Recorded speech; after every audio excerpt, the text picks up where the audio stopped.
Think about everything you learned in history class, those neat and tidy timelines, the famous stories of kings and empires, the facts presented as if they were carved in stone. What if I told you that a significant portion of that storybook past is not quite what it seems? For centuries, we believed the ancient city of Troy was nothing more than a myth, a poetic invention from Homer's Iliad. That was the accepted truth, the unshakable fact taught in universities and written in textbooks. Then, in the late 19th century, a man named Heinrich Schliemann, armed with little more than a dog-eared copy of the epic poem and a stubborn belief, went looking for it. And against all scholarly expectation, he found it. The walls, the treasure, the evidence of a great war, all of it was real. In a single dramatic moment, a legend was pulled from the realm of fiction and cemented into historical reality. This is the thrilling, unpredictable nature of the past. It is not a static record but a living, breathing narrative that is constantly being rewritten. And that is the incredible journey we are starting today. Welcome to a video that will challenge everything you thought you knew about history. We are about to dive into 30 astonishing times historians were proven wrong. This isn't about pointing fingers or highlighting failures. It's a celebration of discovery. It's about the moments when a single archaeological find, a newly translated scroll, or a groundbreaking scientific technique forces us to tear up the old pages and write a new chapter. History, as it turns out, is far from a settled science. It is a dynamic detective story where each new piece of evidence can overturn decades, sometimes even centuries of accepted wisdom. We are going to travel across continents and through millennia, from the depths of the ocean to the heart of dense jungles, to uncover the truths that were hidden in plain sight. So prepare to have your perspective shifted. We will explore how entire civilizations have been rediscovered, how famous figures have been re-evaluated, and how technological marvels we attributed to one culture actually belonged to another. This is an investigation into the fragility of our knowledge and the exciting promise of what we have yet to learn. It's a reminder that the past is not a dead thing but a puzzle with missing pieces we are still finding. If you're ready to see history not as a list of dates, but as a series of breathtaking revelations, then you are in the right place. Let's begin our countdown of the 30 times the history books had to be completely rewritten. And where better to begin our countdown than with one of the most persistent and widely believed historical falsehoods of all time, the idea that medieval people thought the world was flat. This is a story we've all heard. It paints a picture of a superstitious and ignorant age where sailors feared sailing off the edge of the planet and scholars debated the shape of a disk. It's a powerful narrative, but according to modern historians, it is almost entirely a myth. The truth is, the spherical shape of the Earth was not a revolutionary discovery of the Renaissance. It was common knowledge among educated Europeans for more than 1,000 years before Columbus ever set sail. The ancient Greeks, figures like Pythagoras and Aristotle, had not only proposed that the Earth was a sphere, but had even calculated its circumference with remarkable accuracy. This knowledge was never lost. Throughout the so-called Dark Ages, scholars and monks preserved and taught this fact. Important figures like the Venerable Bede in the 8th century and Thomas Aquinas in the 13th explicitly wrote about the Earth as a globe. The real mystery, then, is not how people believed in a flat Earth, but how we came to believe that they did. This misconception can be traced directly to the 19th century, a time of intense conflict between new scientific ideas and religious traditions. As historian Jeffrey Burton Russell has meticulously documented, writers like Washington Irving and John William Draper created the myth of the medieval flat Earth as a rhetorical weapon.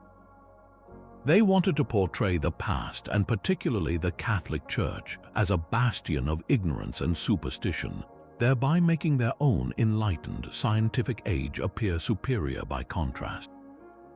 The most influential culprit was Washington Irving, the famous author of the legend of Sleepy Hollow. In his wildly popular but largely fictionalized 1828 biography of Christopher Columbus, Irving invented a dramatic scene where Columbus defends the Earth's roundness before a council of doubtful, flat Earth-believing clerics in Spain. It was a fantastic story, full of tension and heroism, but it was pure fiction. There is no historical record of any such debate. In reality, the objections Columbus faced from educated advisors were not about the shape of the Earth, but about its size. Columbus had drastically underestimated the planet's circumference, and his critics were right to be skeptical. They knew the actual distance to Asia was far greater than he claimed, and had his voyage not been interrupted by the unforeseen continents of the Americas, his crew would have surely perished at sea. So the next time you hear someone say that people in the Middle Ages thought the world was flat, you can appreciate the profound irony. The belief we so easily attribute to them is actually a perfect example of how history itself can be rewritten, not by new evidence from the past, but by the biases and storytelling of a much later era. We created an ignorant past to make ourselves feel more intelligent. This case sets the stage perfectly for our entire exploration, because it shows that sometimes the biggest historical errors aren't about forgotten facts, but about stories we've chosen to tell about ourselves. Moving from one widespread misconception to another, we arrive at a figure that has long been a symbol of primal stupidity in our collective imagination, the Neanderthal. For over a century, the very word Neanderthal was an insult, conjuring an image of a grunting, club-wielding brute, hunched over and devoid of intellect. This caricature, however, stems from a colossal historical mistake, one that modern science has spectacularly overturned. The origin of this error takes us back to the first significant Neanderthal skeleton ever discovered in the 1800s, found in Germany's Neander Valley. The initial reconstruction of this individual was fateful. The lead scientist interpreted the bent posture and heavy bone structure as evidence of a primitive, ape-like creature. What he failed to account for was a simple human ailment, severe arthritis. The skeleton was that of an older man who had lived a physically demanding life, and his stooped posture was a result of his condition, not the natural stance of his entire species. This single, flawed interpretation cast a long shadow, defining the public and scientific perception of Neanderthals for generations. It took the painstaking work of 20th and 21st century archaeologists to dismantle this deeply entrenched myth. As more skeletons were uncovered across Europe and Asia, a dramatically different picture began to emerge. Neanderthals were not clumsy brutes. They were a highly successful human species, supremely adapted to survive the harsh Ice Age climates. They were powerful, robust hunters who took down massive prey like woolly mammoths and cave bears. Their toolkits were sophisticated, involving a technique known as levallois flaking to create sharp, effective stone spear points and scrapers. Evidence from sites across Europe suggests they were not just nomads but often occupied shelters for extended periods, controlling fire for warmth, cooking, and protection. Perhaps most astonishingly, we have found growing evidence of symbolic thought. In Spanish caves, we see painted cave art that may predate the arrival of Homo sapiens in the region. They used pigments like red ochre, possibly for body decoration, and they collected shells and feathers that may have held symbolic value.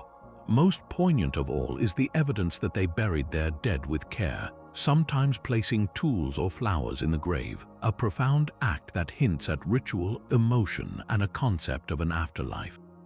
The most revolutionary correction to the history books, however, has come from the field of genetics. The sequencing of the Neanderthal genome revealed a truth that forever binds their story to our own: we interbred. For many people of European and Asian descent, approximately 1 to 2% of your DNA is Neanderthal in origin. They were not a separate branch that simply died out. They were absorbed into our expanding populations. This genetic legacy is a testament to our shared humanity. It means that the brutish Neanderthal is, in a very real sense, our direct ancestor. This discovery forces us to abandon the old, linear view of human evolution, where a primitive species was simply replaced by a superior one. Instead, we see a complex tapestry of interaction, coexistence, and intermingling. The image of the slow-witted caveman is not just wrong.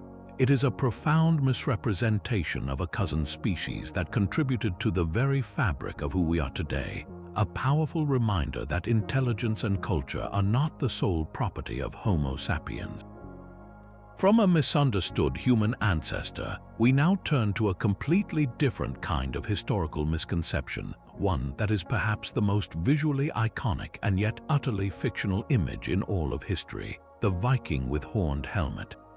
Picture it, a massive longship crashing onto a foreign shore, its crew of burly, bearded warriors roaring as they charge into battle, their heads crowned with gleaming, fearsome horns. This is the Viking of popular culture, from 19th century art to 20th century football teams and comic book heroes. It is an image so powerful and so persistent that it feels instinctively true. Yet, in the entire archaeological record of the Viking Age, not a single complete helmet of any kind has ever been found with horns attached. The truth is, the horned helmet is a spectacular case of historical invention, a costume designed not for battle but for the stage. The real story begins not in the fjords of Scandinavia, but in the opera houses and artist studios of 19th century Europe. This was a time of romantic nationalism, when countries were looking back into their mythical pasts to forge a sense of national identity. For Germany and Scandinavia, the Vikings became romanticized figures of primal strength and noble savagery. The key figure in cementing the horned helmet in the public imagination was the composer Richard Wagner. For his epic cycle of operas, Der Ring des Nibelungen, first performed in the 1870s, Wagner's costume designer Carl Emil Doppler created fantastical outfits for the gods and warriors. Seeking to create a visually striking, primal, and mythological aesthetic, Doppler drew inspiration from descriptions of ancient Germanic priests and classical accounts of Northern European barbarians, adorning the characters with winged and horned helmets. The operas were a massive cultural phenomenon, and the image of these powerful, horned figures became inseparable from the idea of the Viking. It was a theatrical masterstroke that echoed far beyond the stage, influencing painters and illustrators who then disseminated this dramatic but false image to the world. So what did actual Viking helmets look like? The archaeological evidence, while scarce because iron corrodes over centuries, points to something far more practical and militarily sensible. The most famous example is the G-Germund Boe helmet, discovered in a burial mound in Norway in 1943. This helmet, dating from the 10th century, is a simple, rounded cap made of iron, with a protective guard around the eyes and nose, forming a sort of spectacles-like mask. It was functional, designed to deflect blows rather than catch them. A horned helmet would be a catastrophic liability in a close combat shield wall. It would be heavy, unwieldy, and could easily be grabbed by an opponent to wrestle the wearer to the ground. A swinging sword could catch on a horn, wrenching the warrior's neck. Viking warfare was about agility and brutal efficiency, not theatrical spectacle. Their gear was built for survival, not for show. They likely also wore simpler conical helmets made of leather reinforced with iron bands, which would have been more common and affordable than a full iron helmet.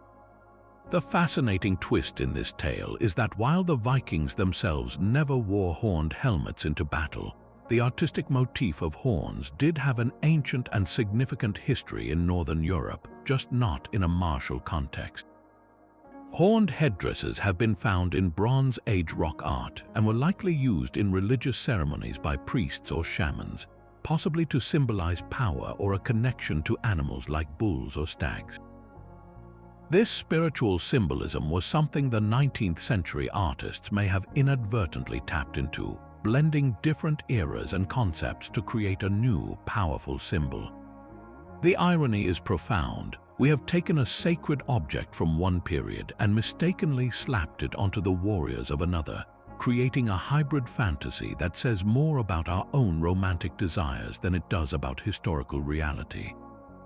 The Viking horned helmet stands as a brilliant reminder that what we often accept as history is frequently a later fabrication, a story we tell ourselves that is often more revealing of our own times than of the past we are trying to portray. But if the myth of the Viking helmet shows how we romanticize the past with invented imagery, our next case reveals an even more powerful tendency: our desire to romanticize human achievement itself by attributing it to a singular, superhuman mind. We now arrive at one of the most enduring and inspiring figures in all of history, Leonardo da Vinci. The very name conjures an image of the ultimate solitary genius, a man who single-handedly painted the Mona Lisa, designed flying machines centuries ahead of his time, and unlocked the secrets of human anatomy, all while jotting down prophetic ideas in his mirror-writing notebooks. He is the archetype of the great man of history, a lone star whose brilliance emerged from a vacuum to illuminate the Renaissance.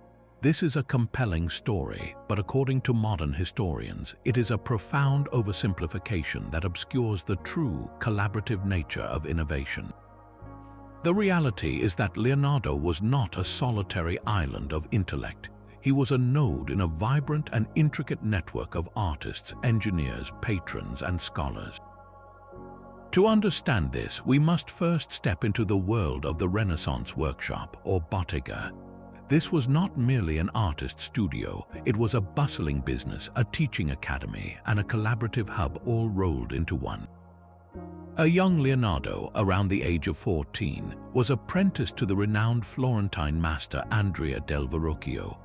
Verrocchio's workshop was one of the most prestigious in Florence, and it operated like a production house for art. Commissions for altarpieces, sculptures, and portraits would come in, and the master, along with his team of apprentices and journeymen, would work on them collectively. An apprentice might grind pigments, another prepare the wooden panel, a more advanced student paint the background landscape or drapery, and the master would step in to execute the most important faces or hands. The finished work was a product of the entire shop, bearing the master's name but containing the labor and skill of many. This is not just theory. We have direct evidence of this collaboration in one of the most famous paintings associated with Verrocchio, the Baptism of Christ. Art historians examining the work have identified two very distinct artistic hands. The main figures are painted in Verrocchio's tighter, more sculptural style. But the angel on the far left and the dreamy, atmospheric landscape behind it are executed with a softer, more mysterious quality that is unmistakably Leonardo's. The story goes that when Verrocchio saw the breathtaking beauty and technical superiority of the angel his young apprentice had painted, he was so humbled that he put down his own brush forever. While this is likely an exaggeration, the painting stands as a physical testament to the workshop system. Leonardo's genius did not emerge fully formed. It was honed, challenged, and inspired within this collaborative environment. He learned anatomy by dissecting bodies alongside other artists and doctors. He discussed perspective with mathematicians, and he refined his craft by working on pieces that would forever carry his teacher's name. Beyond the workshop, the role of the patron was absolutely critical. A genius without a paycheck cannot create masterpieces. Leonardo's entire career was shaped by the needs, whims, and budgets of powerful men like Ludovico Sforza, the Duke of Milan, and later King Francis I of France. When Leonardo wrote his famous letter of employment to Sforza, he devoted only a single, brief line to his artistic skills, boasting instead for 10 paragraphs about his engineering prowess, his ability to design bridges, siege weapons, and drainage systems. Why? Because that is what a military ruler like Sforza needed. The patron's demands directly guided the direction of Leonardo's inquiries. His anatomical studies were not just born of pure curiosity. They were often funded by a desire to create more realistic sculptures or to understand the mechanics of warfare. His flying machines were conceptualized for a patron who dreamed of military superiority.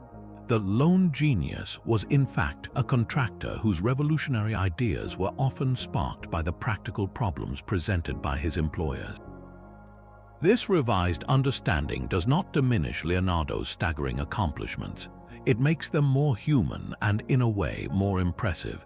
It shifts the narrative from a supernatural gift bestowed upon one man to a testament to what can be achieved when extraordinary talent is placed within a rich ecosystem of knowledge sharing, mentorship, and financial support. He stood on the shoulders of giants like Verrocchio. He worked alongside talented peers, and he responded to the market forces of his day. Recognizing this collective process forces us to reconsider not just the Renaissance, but all of history's great leaps forward. Innovation is rarely the product of a solitary lightbulb moment. It is more often a slow burn, fueled by the accumulated knowledge and collaborative spirit of an entire community.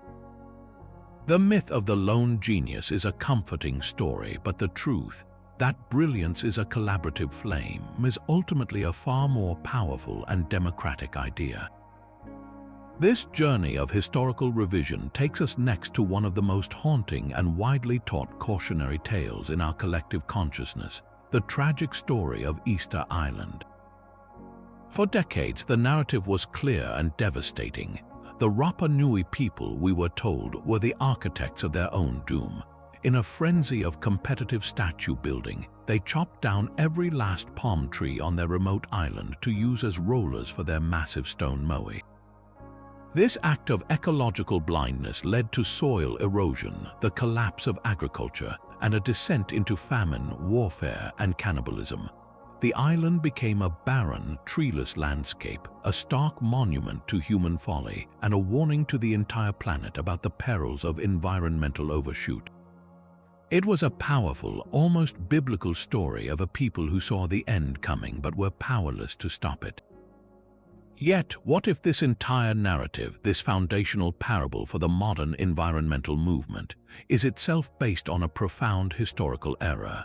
A wave of new archaeological and paleontological evidence is forcing a complete rewrite of this classic tale, painting a picture of the Rapa Nui not as ecologically blind fools, but as incredibly resilient and adaptable survivors. The first pillar of the old story to crumble is the idea of a massive pre-European population collapse.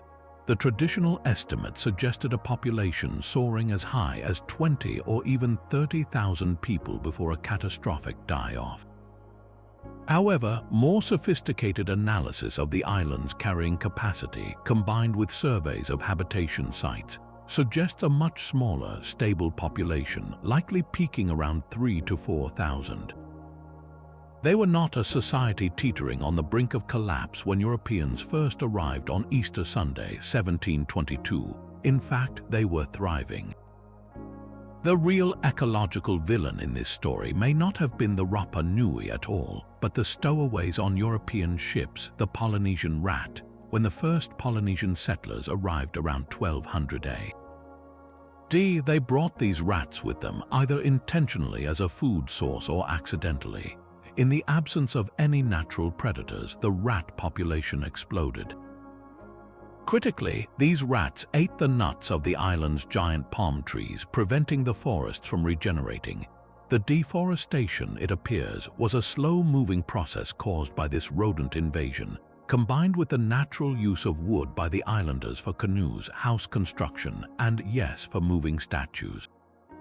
But the key point is that the Rapa Nui adapted. They did not simply watch their world end. They developed ingenious rock gardens known as lithic mulch, where they broke up the volcanic soil and used stones to retain moisture, reduce evaporation, and enrich the land, allowing them to grow sweet potatoes and other crops successfully in a now treeless environment.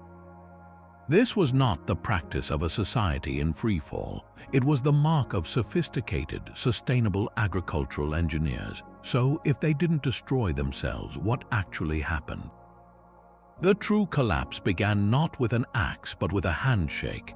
The arrival of Europeans was an unmitigated catastrophe.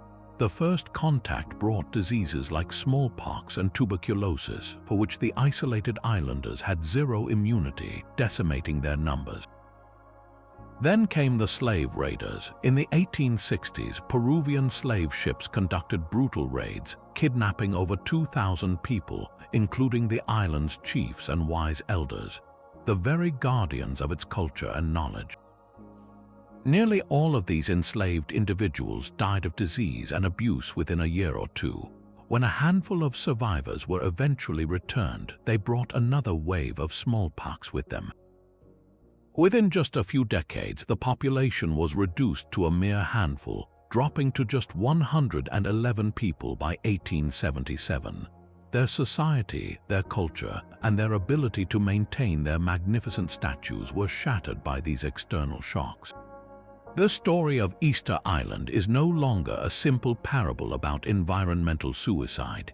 It is a far more complex and tragic story of a resilient people who mastered a fragile environment, only to be crushed by the forces of globalization, disease, and exploitation that they could never have foreseen.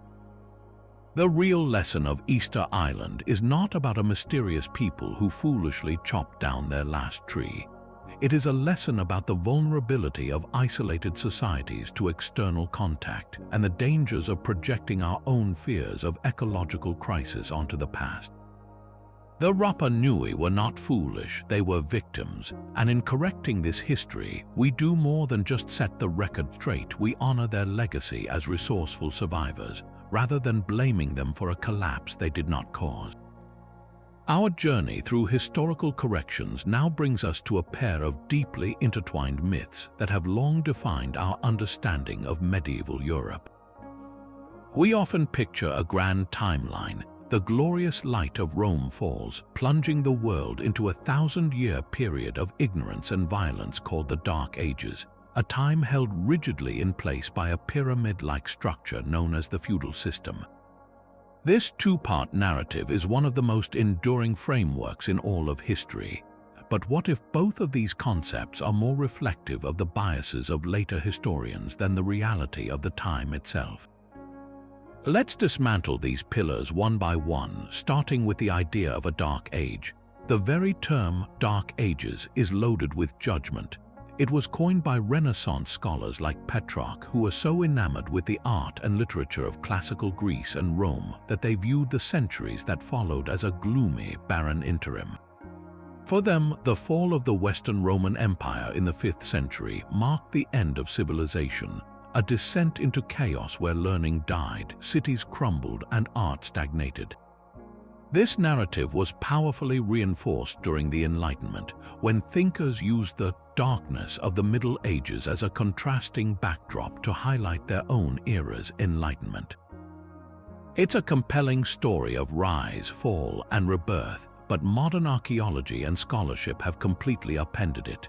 Historians now prefer the more neutral term, early Middle Ages, and they see it not as a period of darkness, but of profound transformation and creative fusion.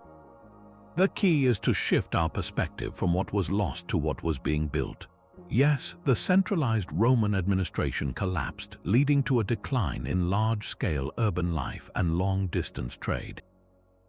But in its place emerged vibrant new cultures born from the intermingling of Roman, Christian, and Germanic traditions. This wasn't an empty void, it was a crucible.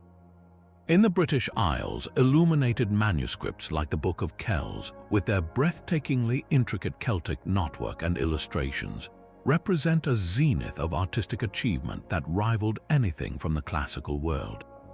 The Carolingian Renaissance under Charlemagne in the 8th and 9th centuries saw a conscious and successful effort to revive learning, standardize writing, and preserve classical texts in monastic scriptoria across Europe. Without the diligent work of these medieval monks, we would have lost a vast portion of our classical heritage. Far from being ignorant, these societies were actively preserving and reshaping knowledge for a new world. This leads us directly to the second part of the myth, the so-called feudal system. For generations, students have been taught a neat pyramid. At the top was the king, who granted land or a fief to his most important nobles, the barons. In return, they provided him with knights for military service. Those barons then granted smaller parcels of land to knights, and at the very bottom were the peasants or serfs, who were tied to the land and owed labor and produce to their lord. It's a tidy, logical model that explains medieval society in one simple diagram. The problem, as historians since the 1970s have forcefully argued, is that this system never actually existed in such a uniform, all-encompassing way. The term feudalism was largely an invention of 16th and 17th century legal scholars who were trying to make sense of the past by imposing a rigid, systematic order onto a messy and diverse reality. In truth, medieval society was a complex patchwork of local customs, personal relationships, and overlapping loyalties that varied dramatically from region to region. The relationship between a lord and his vassal was not just a cold, economic transaction about land for military service. It was a deeply personal bond of loyalty and protection, sealed by a public ceremony of homage and oath-taking. This bond, known as the lord-vassal relationship, was indeed important, but it was only one thread in a much larger social fabric. It primarily concerned the warrior aristocracy and didn't directly govern the lives of the vast majority of the population, the peasants. Their lives were shaped by manorialism, the economic system of self-sufficient estates where peasants worked the land in exchange for protection and the right to farm their own strips. While related, manorialism and the lord-vassal structure were distinct, and they operated differently in England than in France, and differently still in Italy or Germany. The danger of the feudal model is that it flattens 1,000 years of dynamic change into a single, static snapshot. It ignores the powerful role of the church, which owned vast tracts of land and operated by its own laws. It overlooks the importance of growing towns and cities from the 11th century onward, where merchants and craftsmen lived under charters that granted them freedoms outside the traditional lord-peasant relationship. It fails to account for the fact that many peasants were free tenants who could own property and move as they wished, not bound serfs. The pyramid is a useful teaching tool, but it's a gross oversimplification that obscures the incredible diversity and adaptability of medieval life. By letting go of these two interconnected myths, the Dark Ages and the feudal system, we open ourselves to a much richer, more interesting history. We see the Middle Ages not as a stagnant, oppressive pause between two great civilizations, but as a vibrant, evolving period where Europe was slowly, creatively, and resiliently building the foundations of the modern world. Now, let's travel from the castles of medieval Europe to the battlefield of feudal Japan, where another iconic figure awaits a historical reassessment: the samurai. In our modern imagination, the samurai is inseparable from his katana. We see a stoic warrior, his soul bound to his curved blade, resolving conflicts with a single, lightning-fast draw and cut. This image, immortalized in countless films and stories, portrays the sword as the very heart of the samurai's identity, a symbol of honor and his primary instrument of war. But what if this focus on the katana is a dramatic case of historical hindsight, a romanticized ideal that emerged long after the thunder of battle had faded? Historians now tell us that for the greater part of samurai history, their most feared and effective weapon was not the sword at all, but the bow fired from the back of a galloping horse. To understand this, we must go back to the origins of the samurai class during the Heian period, around the 9th to 12th centuries. These were not yet the solitary duelists of legend, but provincial warriors, essentially a military nobility employed by powerful court families in the capital. Their primary role was combat, and the nature of warfare at that time dictated their tools. Battles were often large-scale conflicts fought in open fields, and the key to victory was mobility and the ability to strike from a distance. In this context, the yumi, the iconic asymmetric longbow, was king. A skilled samurai could launch a volley of arrows with devastating accuracy while controlling his horse with his knees. This style of fighting, known as yabusame, was the ultimate test of martial prowess. Warfare was fluid and chaotic, and closing in for hand-to-hand sword combat was a last resort, something that happened only after arrows had been exhausted and battle lines had collapsed into melee. The spear, or yari, was also a far more common and practical battlefield weapon than the katana, allowing a warrior to engage an enemy from a safer distance, especially when fighting on foot against armored opponents. The turning point that began to elevate the katana's status was the arrival of a long period of relative peace. Following the unification of Japan under the Tokugawa shogunate in the early 17th century, the Great Clan Wars came to an end. For over 250 years during the Edo period, society was largely stable, and large-scale battlefield combat became a thing of the past. In this new era, the samurai's role transformed from a frontline warrior to a bureaucrat, an administrator, and a peacekeeper.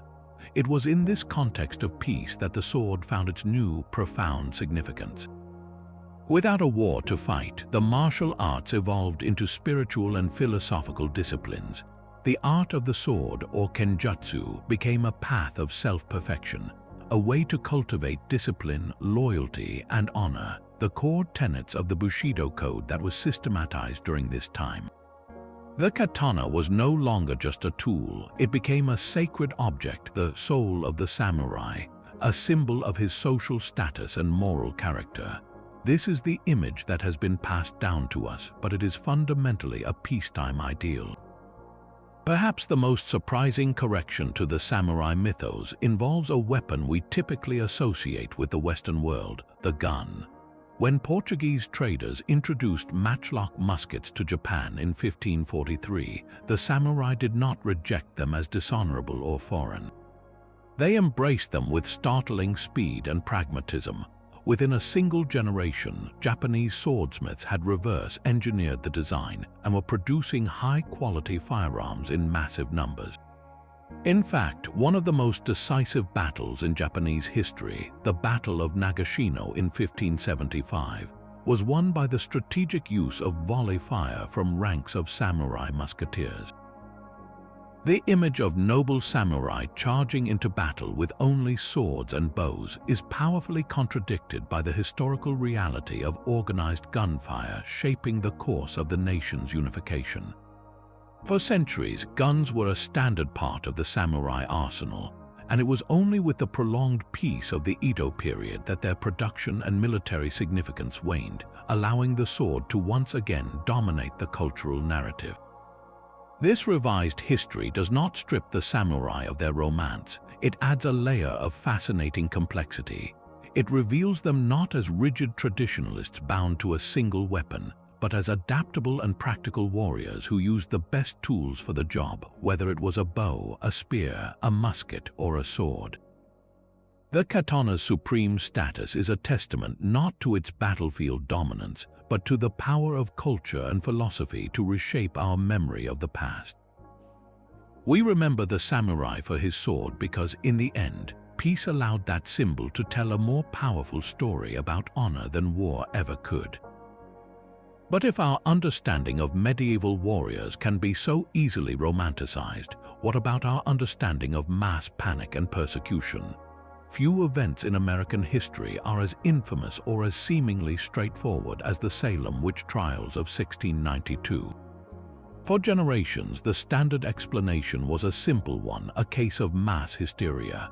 Perhaps it was a psychological contagion, a town gripped by a collective delusion.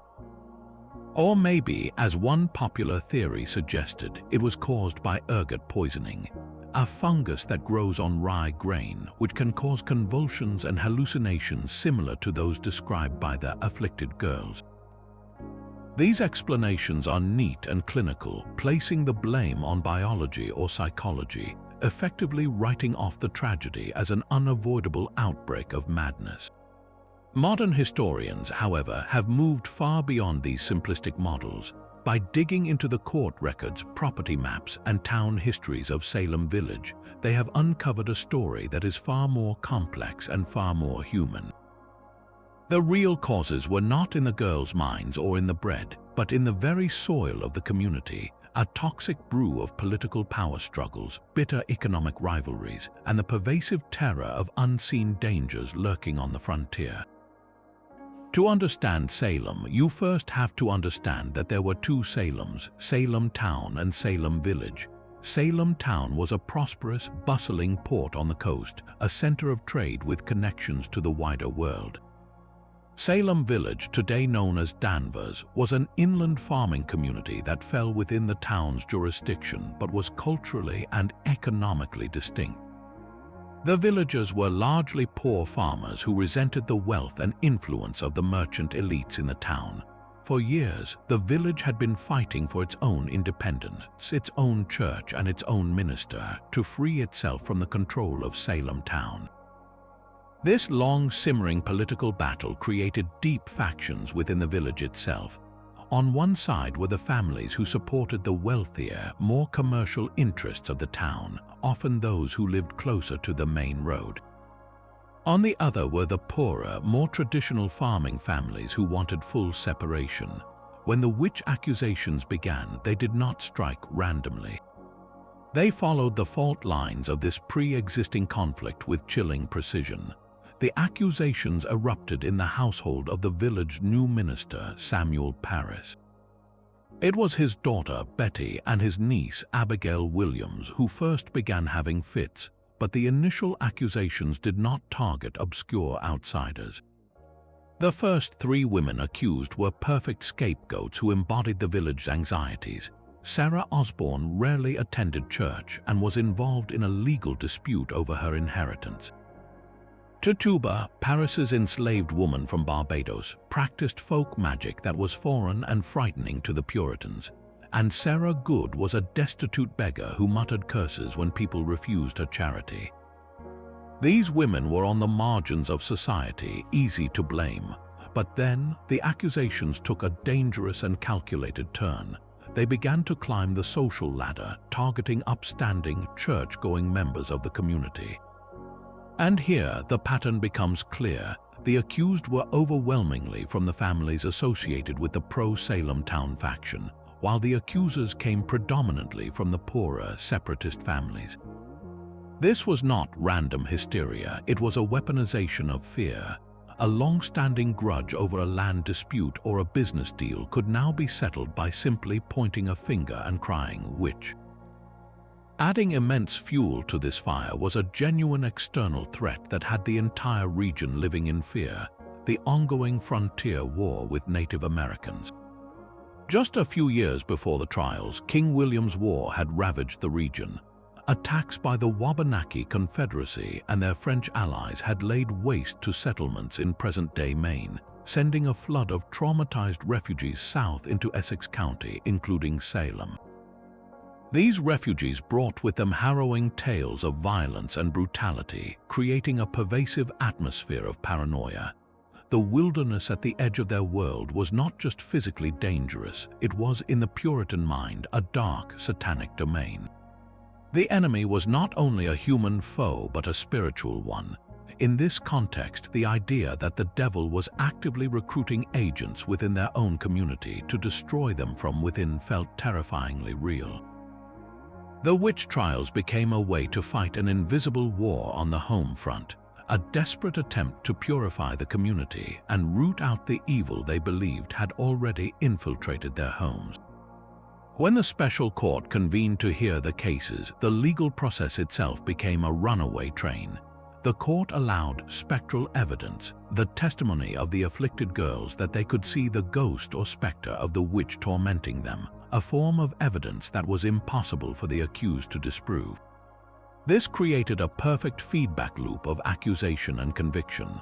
To deny the charges was a sign of the devil's influence. To confess and name others was a way to save your own life. The trials spiraled out of control until 20 people had been executed and several more had died in prison. The hysteria only ended when the accusations reached the highest levels of society, including the governor's own wife. Suddenly, the powerful men in charge realized that no one was safe. The governor disbanded the court, spectral evidence was disallowed, and the trials ceased. The story of Salem is not a simple tale of screaming girls and poisoned grain. It is a dark lesson in how fear, when mixed with pre-existing social grudges, political instability, and a very real sense of existential threat, can be channeled into a terrifying mechanism for social purification. It shows us that what we often dismiss as madness is often a grimly logical, if horrifying, response to a world that feels like it is falling apart. The people of Salem were not simply hysterical. They were using the only tools they had, their belief system and their courts, to fight enemies they could see and enemies they could only imagine. In correcting the history, we see a tragedy born not from inexplicable frenzy, but from the all-too-human ingredients of greed, fear, and the desperate desire for control in a chaotic world. Following our look at how fear and social tensions warped the history of Salem, we now travel to an entirely different continent to examine a historical fiction of staggering scale and consequence, the colonial-era doctrine of terra nullius.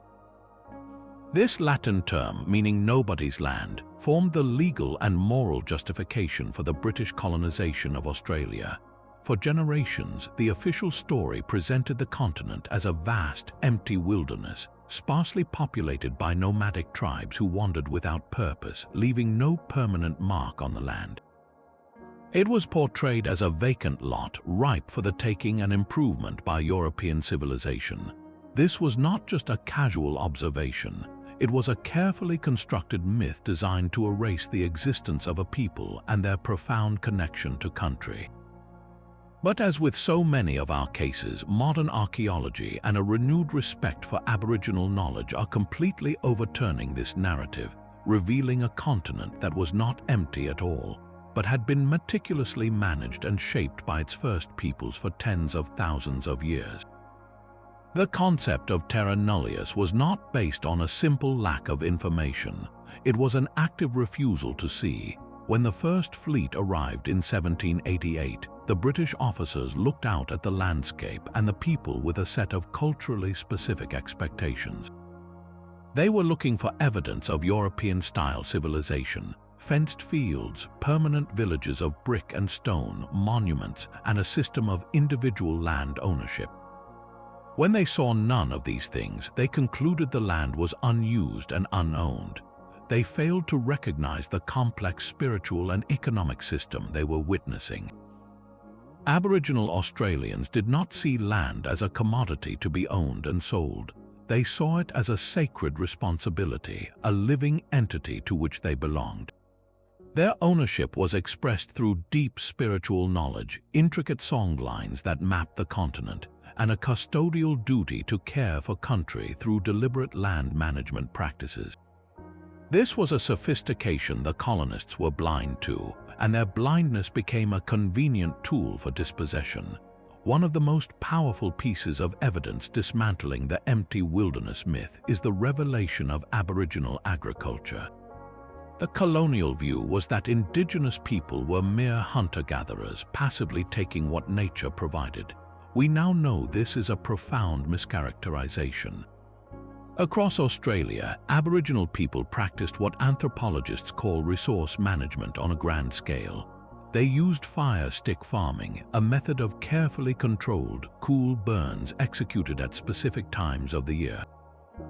This was not random burning, it was a sophisticated ecological tool.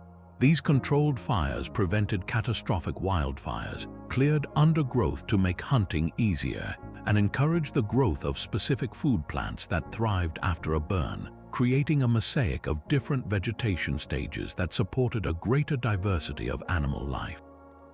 They were not just living in the landscape, they were actively engineering it to increase its productivity, a practice sustained over millennia. Beyond managed foraging, there is compelling evidence of what we would recognize as deliberate cultivation. In Victoria, communities built elaborate and permanent systems of channels and stone dams to manage eel farms in places like Budgebim, a site dating back at least 6,600 years older than the Egyptian pyramids. This was aquaculture, a settled, technological practice requiring long-term planning and community cooperation. In other regions, they cultivated and traded staple crops like yams and native millet, storing surpluses for later use. The Gunditjmara people of Bujbim are a prime example of a society that lived in permanent villages made of stone huts, a fact that directly contradicts the image of perpetual nomadism. These were not temporary camps, they were enduring settlements built by a people with a deep, unchanging connection to a specific place. The final, most poignant rebuttal to terra nullius lies not in stone tools or dams, but in the very soul of the continent. Aboriginal Australians possess the oldest continuous culture on Earth, with a connection to land stretching back over 65,000 years. Their knowledge system is encoded in song lines, dreaming tracks that crisscross the continent, mapping water sources, geological features, and historical events through song, story, and ceremony. These songlines are a vast spiritual map and a legal title to land, all in one. To walk a songline is to navigate both the physical and the metaphysical geography of country. This represents a form of land tenure and a depth of environmental understanding that is almost incomprehensible to the Western concept of property. The land was not empty, it was inscribed with meaning, lore, and memory. Every mountain, river, and waterhole had a name, a story, and a custodian. The myth of terra nullius was not just a historical error, it was an act of profound cultural violence, a denial of humanity itself. Its formal overturning by the Australian High Court in the landmark 1992 Mabo decision was a monumental step toward correcting the historical record. But the journey of recognizing the true, rich history of this continent, a history of cultivation, settlement, and profound spiritual connection, is one that continues to this day. Shifting our focus from the legal fiction of an empty continent to the tragic fate of a legendary repository of knowledge, we come to perhaps the most poignant symbol of lost wisdom in all of history, the Great Library of Alexandria. The story is both dramatic and heartbreaking. A single, catastrophic fire, often blamed on Julius Caesar during his siege of the city in 48 BC, sweeps through the magnificent library, consuming in one night the entirety of human knowledge. The works of Aristotle, lost plays of Sophocles, scientific treatises from across the known world, setting civilization back by 1,000 years. It's a powerful narrative of a dark ages triggered by a single act of destruction, a cautionary tale about the fragility of our collective memory. But as historians have painstakingly pieced together, this story, while emotionally resonant, is a profound oversimplification. The Library of Alexandria did not die in a single dramatic inferno. It suffered a long, slow death by 1,000 cuts, a victim of bureaucratic neglect, shifting political winds, and a gradual dispersal of its scholars. To understand the library's true fate, we first need to appreciate what it actually was. Founded in the 3rd century BC by the Ptolemaic dynasty, the rulers of Greek origin who governed Egypt after Alexander the Great, the library was far more than a building full of scrolls. It was the world's first major research institution, a university and a think tank combined. Its ambitious goal was to collect a copy of every known book in the world. Agents were sent to major ports to purchase scrolls from incoming ships. Every text found in Alexandria was copied by a legion of scribes, with the original often kept for the library and the copy returned to its owner. This immense collection attracted the greatest minds of the Hellenistic world. Euclid formulated his geometry here. Eratosthenes calculated the circumference of the Earth with stunning accuracy. Archimedes likely studied here. The library was a living, breathing center of scholarship, not just a static archive. The legend of the Great Fire stems primarily from a few ancient sources, including the Roman writer Seneca, who references 40,000 scrolls being destroyed in a fire started by Caesar. While it is entirely plausible that a fire did break out in the dockside area during Caesar's conflict in Alexandria, and that some warehouse stores of scrolls intended for the library were burned. The evidence suggests the main library complex, located in the royal palace district known as the Bruchaeon, survived. Later scholars, like the geographer Strabo, who worked in Alexandria a few decades after Caesar, make no mention of a destroyed library, instead referencing using its resources. The library, it seems, weathered this initial storm, so what actually caused its decline? The first and most persistent enemy was not fire but funding. The Ptolemies had been lavish patrons of knowledge, seeing the library as a source of prestige that put their capital on the map as the intellectual center of the world. But as Roman power grew and the Ptolemaic dynasty weakened, that royal patronage dwindled. Maintaining such a vast institution was incredibly expensive, requiring salaries for scholars, stipends for students, and the continuous labor of scribes and librarians. Without strong political will and deep pockets, the library's activities would have inevitably scaled back.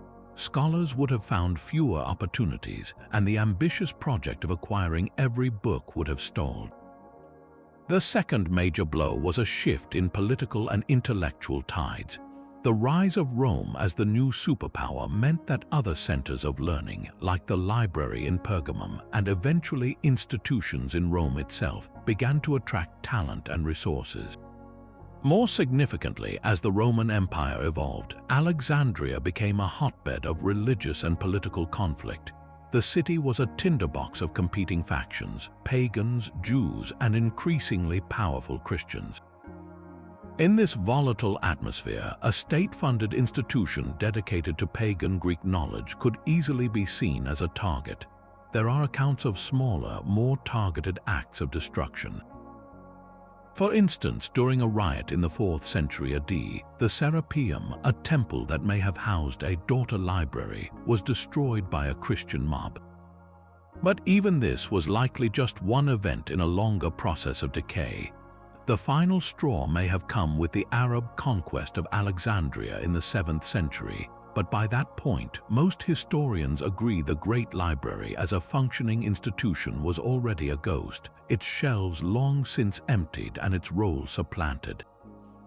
The most important correction to the myth, however, is about the loss of knowledge itself. The idea that unique, irreplaceable texts existed only in Alexandria is an exaggeration. The library's mission was to copy texts, not hoard the only versions. Major works were widely distributed across the Mediterranean.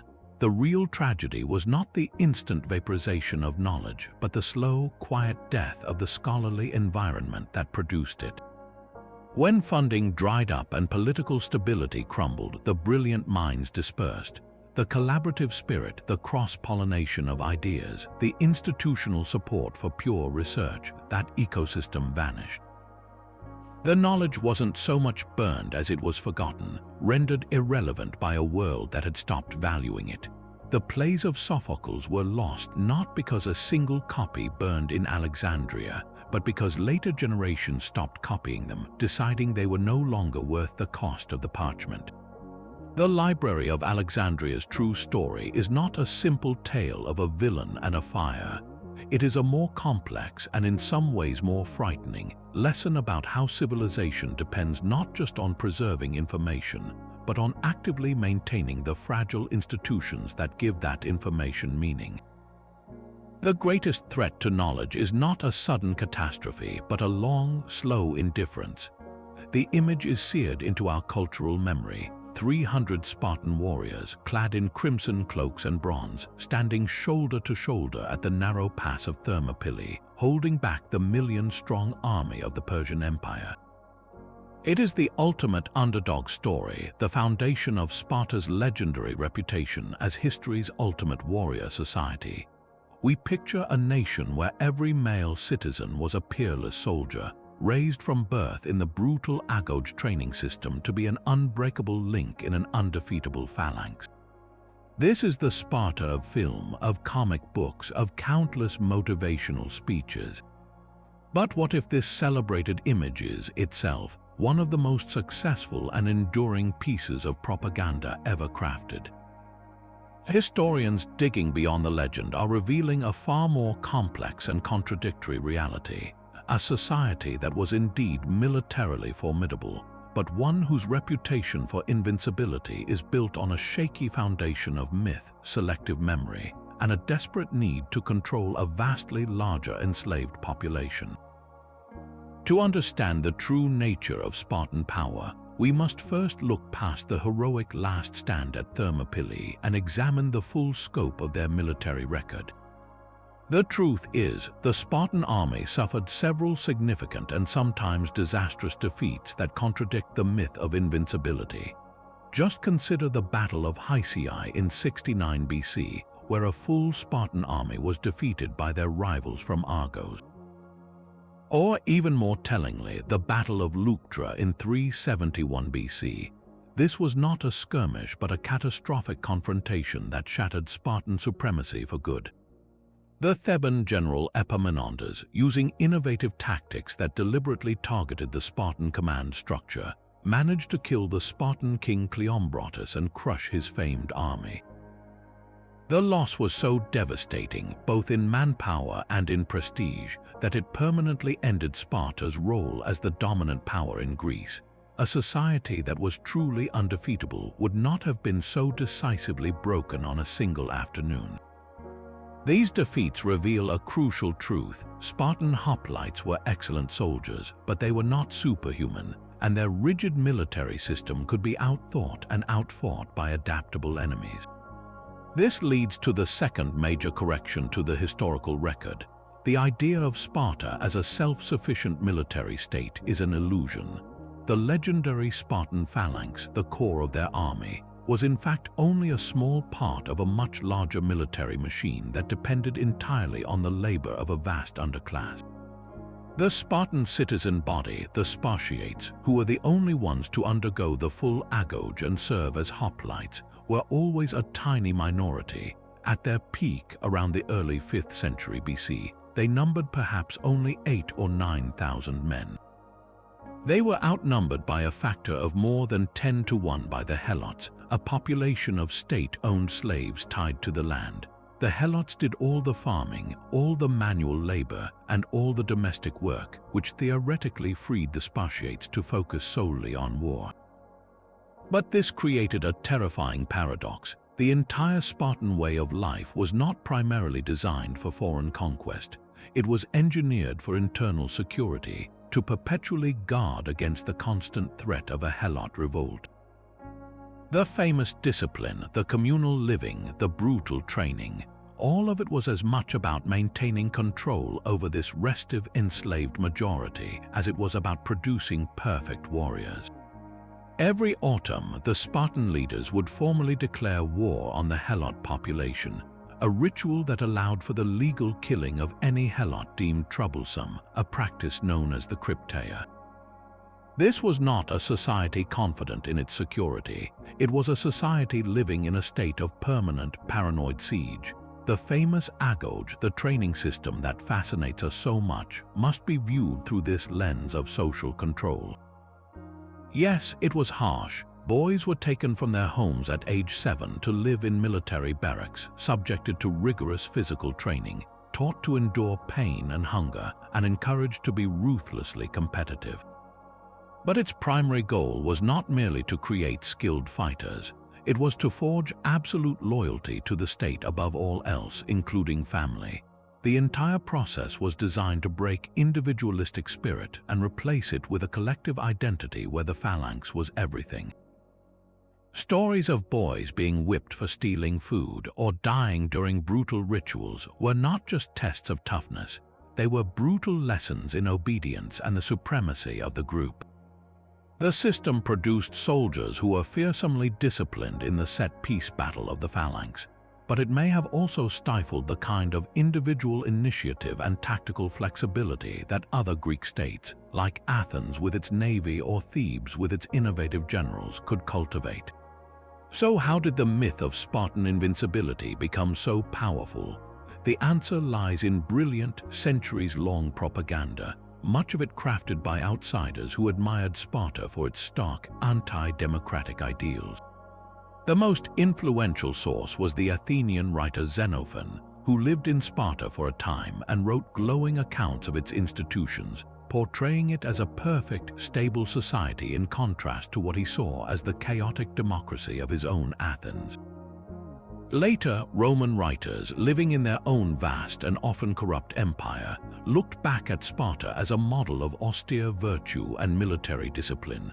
Over time, these admiring outside perspectives filtered out the inconvenient truths, the defeats, the paranoia, the systemic brutality, and amplified the image of the perfect warrior.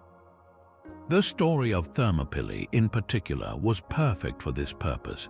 It was a defeat, yes, but a glorious, heroic one that could be framed as a sacrifice for all of Greece. The reality of Sparta was far messier and more troubling than the legend. It was a police state first and a military power second, a society so obsessed with controlling its own people that it ultimately became brittle and inflexible, unable to adapt to a changing world. The Spartan mirage is a powerful reminder that history often celebrates the image a society wanted to project, rather than the complex and often darker reality it actually lived. This journey through historical revisions lands next on a foundational story of our own hemisphere, the very first footsteps in the Americas. For the better part of the 20th century, the story was clear and compelling. It was known as the Clovis first model. According to this theory, the first human beings to set foot in the New World were big game hunters who crossed a land bridge known as Beringia, which connected Siberia to Alaska during the last ice age. This migration was thought to have happened around 13,000 years ago as the glaciers began to recede, opening up an ice-free corridor down the center of what is now Canada. The unequivocal proof of their presence was a distinctive and beautifully crafted stone spear point, fluted at the base to fit onto a shaft discovered near Clovis, New Mexico in the 1930s. These Clovis points were found in association with the bones of mammoths and other extinct megafauna, painting a picture of highly skilled hunters who spread rapidly across the continents, their technology appearing like a sudden blast wave. For decades, this was the textbook answer, the neat and tidy origin story for humankind in the Americas. Any archaeological site that claimed to be older was met with intense skepticism, often dismissed as having unreliable dating. The Clovis barrier seemed unbreakable. Then, a site in southern Chile began to whisper a different story. Monte Verde, located thousands of miles south of the Bering Strait, is a waterlogged peat bog that acted as a remarkable time capsule. Excavations led by archaeologist Tom Dillehay starting in the 1970s revealed something extraordinary. The remains of a small settlement with wooden huts, hearths, ropes, and even chewed medicinal leaves. The preservation was so perfect that footprints were found in the clay by a stream. Crucially, the charcoal and organic material at the site were consistently dated to around 14,500 years ago, a full millennium and a half before the Clovis culture was supposed to have even begun its journey. The implications were staggering. If people were living in the southern tip of South America 14,500 years ago, their ancestors must have begun the journey from Beringia much earlier. The archaeological community was deeply divided, with many prominent figures refusing to accept the findings for years. It wasn't until a panel of skeptical experts visited the site in the 1990s and saw the evidence with their own eyes that the consensus finally began to shift. Monte Verde was the first major crack in the Clovis Dam, proving that the Americas were inhabited well before the Clovis people. But if people were in Chile so early, how did they get there? The ice-free corridor through Canada would not have been fully open and habitable until around 12,600 years ago, making it an impossible route for the founders of Monte Verde. This puzzle forced scientists to propose a radical alternative, a coastal migration route. Imagine small groups of people, adept at marine living, navigating the kelp-filled waters of the Pacific coast in skin boats or canoes. They would have hopped from island to island, moving steadily southward along the western edge of the massive Cordilleran ice sheet. This kelp highway would have been rich in resources: fish, seals, seabirds, and shellfish, providing a reliable food source for a journey that may have taken generations. This theory suggests that the first Americans were not just inland mammoth hunters, but sophisticated mariners who explored and settled the continents from west to east. The challenge, of course, is that evidence for this coastal migration is incredibly difficult to find. As the glaciers melted at the end of the Ice Age, sea levels rose by hundreds of feet, swallowing the ancient coastline and any campsites that would have been along it. The proof is now under the Pacific Ocean. However, recent discoveries on dry land are providing powerful support for this coastal theory. A site called Cooper's Ferry, located on the Salmon River in Idaho, has yielded stone tools, animal bones, and charcoal that date back to over 16,000 years ago. The artifacts are distinctly different from Clovis points, suggesting a separate and older technological tradition. The location of Cooper's Ferry is the real key. It sits far inland, but its founders would have had to travel down the coast and then move inland along the Columbia River system.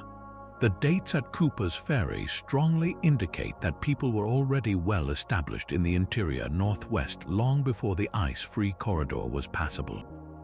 This makes the coastal route not just a possibility, but the most likely pathway for the first peopling of the Americas. The overturning of the Clovis first model is more than just an adjustment of a timeline. It fundamentally rewrites the human story of the Western Hemisphere.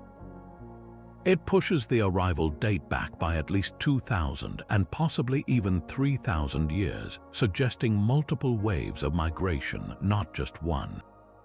It reveals a far more diverse and adaptable set of First Peoples mariners, foragers, and innovators who possessed the knowledge and courage to explore and settle two vast continents.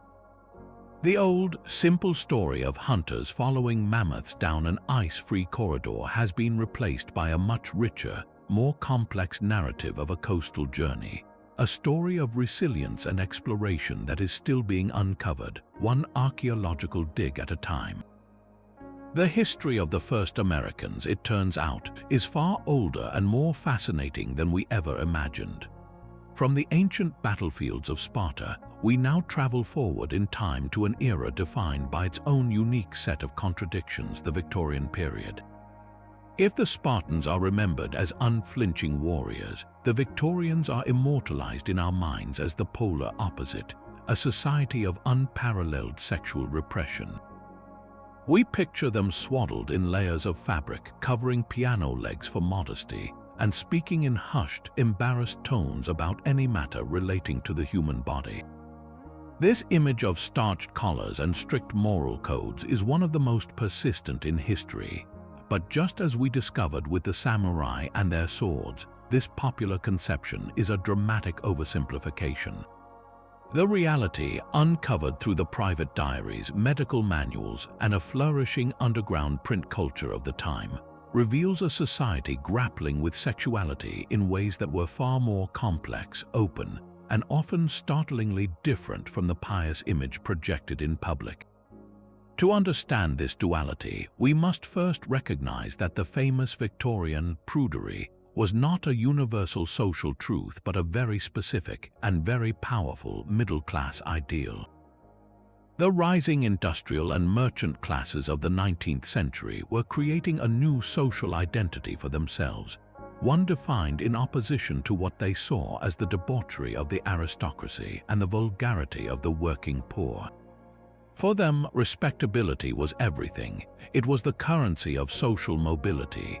This meant cultivating an image of the home as a sacred, peaceful haven from the rough world of commerce, with the woman as the angel in the house, pure, pious, and detached from base physical desires. Public discourse, therefore, became saturated with this language of purity and restraint. Advice manuals for young women warned against the dangers of animal passions, and social etiquette demanded a facade of ignorance about the body's functions. This public performance of virtue, however, created an immense shadow world where all the desires and curiosities that couldn't be acknowledged in polite company found their expression. The most compelling evidence against the myth of universal repression comes from the Victorians themselves in their own private writings. While public figures preached abstinence, people were leading richly sensual private lives. Diaries and letters from the period are filled with candid discussions of sexual pleasure, courtship, and even extramarital affairs. The diaries of Arthur Munby, a barrister, and Hannah Colwick, a maid, detail their secret marriage and a relationship that explored themes of power, class, and sexuality that would be considered unconventional even today. Furthermore, the medical profession was deeply and openly engaged with sexuality, though often through a pathologizing lens. Doctors wrote extensively about topics like masturbation, which they labeled self-abuse, and blamed for a host of physical and mental illnesses from blindness to insanity. While these ideas were fear-based and inaccurate, the very fact that such subjects were the focus of serious medical debate proves that sexuality was not a hidden topic but a constant, if anxious, subject of discussion.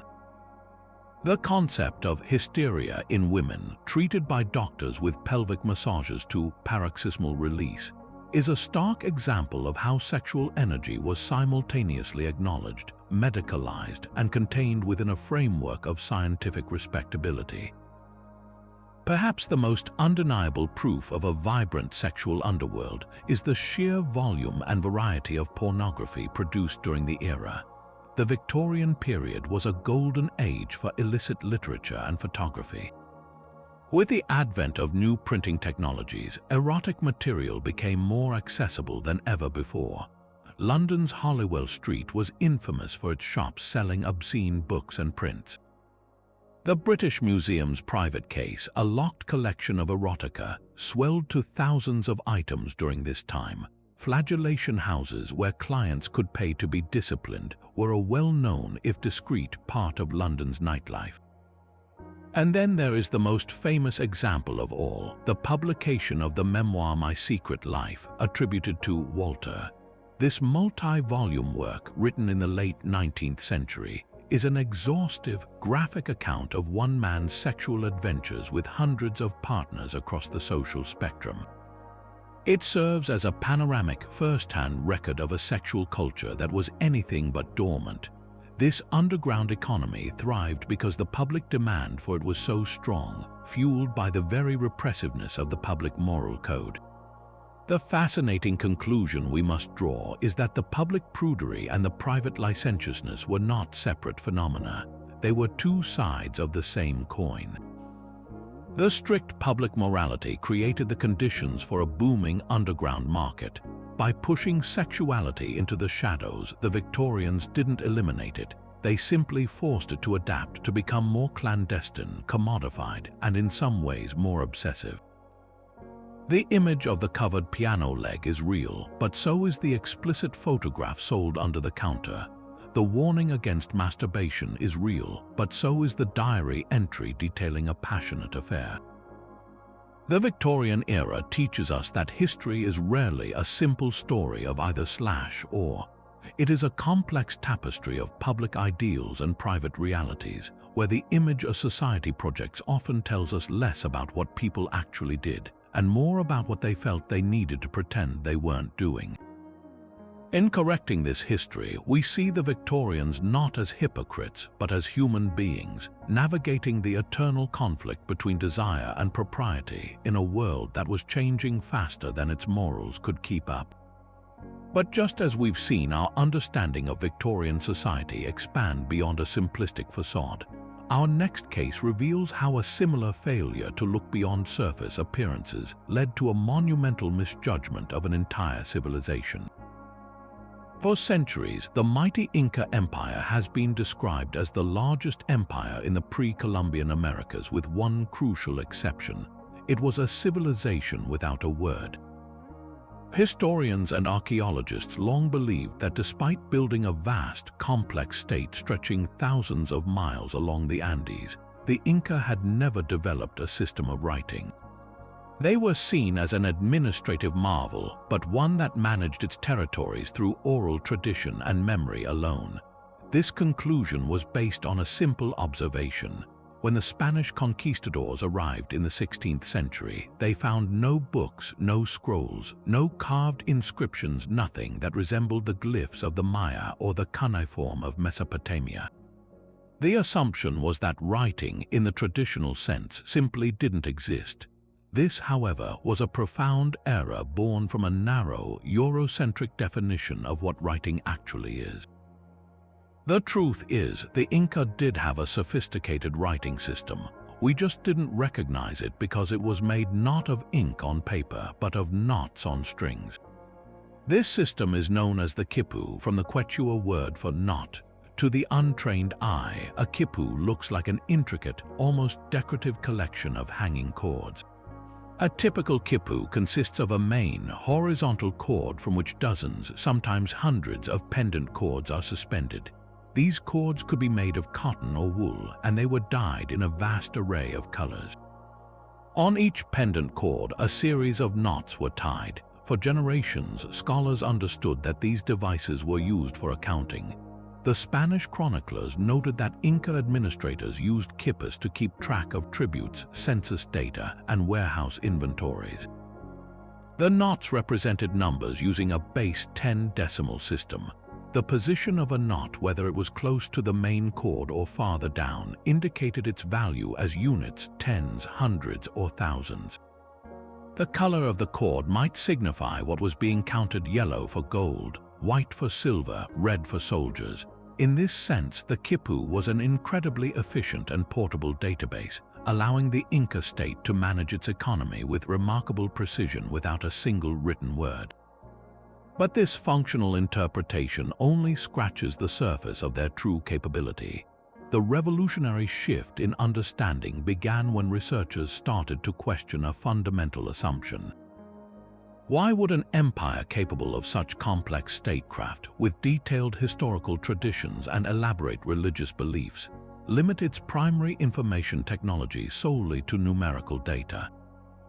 The breakthrough came from looking at the quipus not as simple spreadsheets but as complex, three-dimensional texts.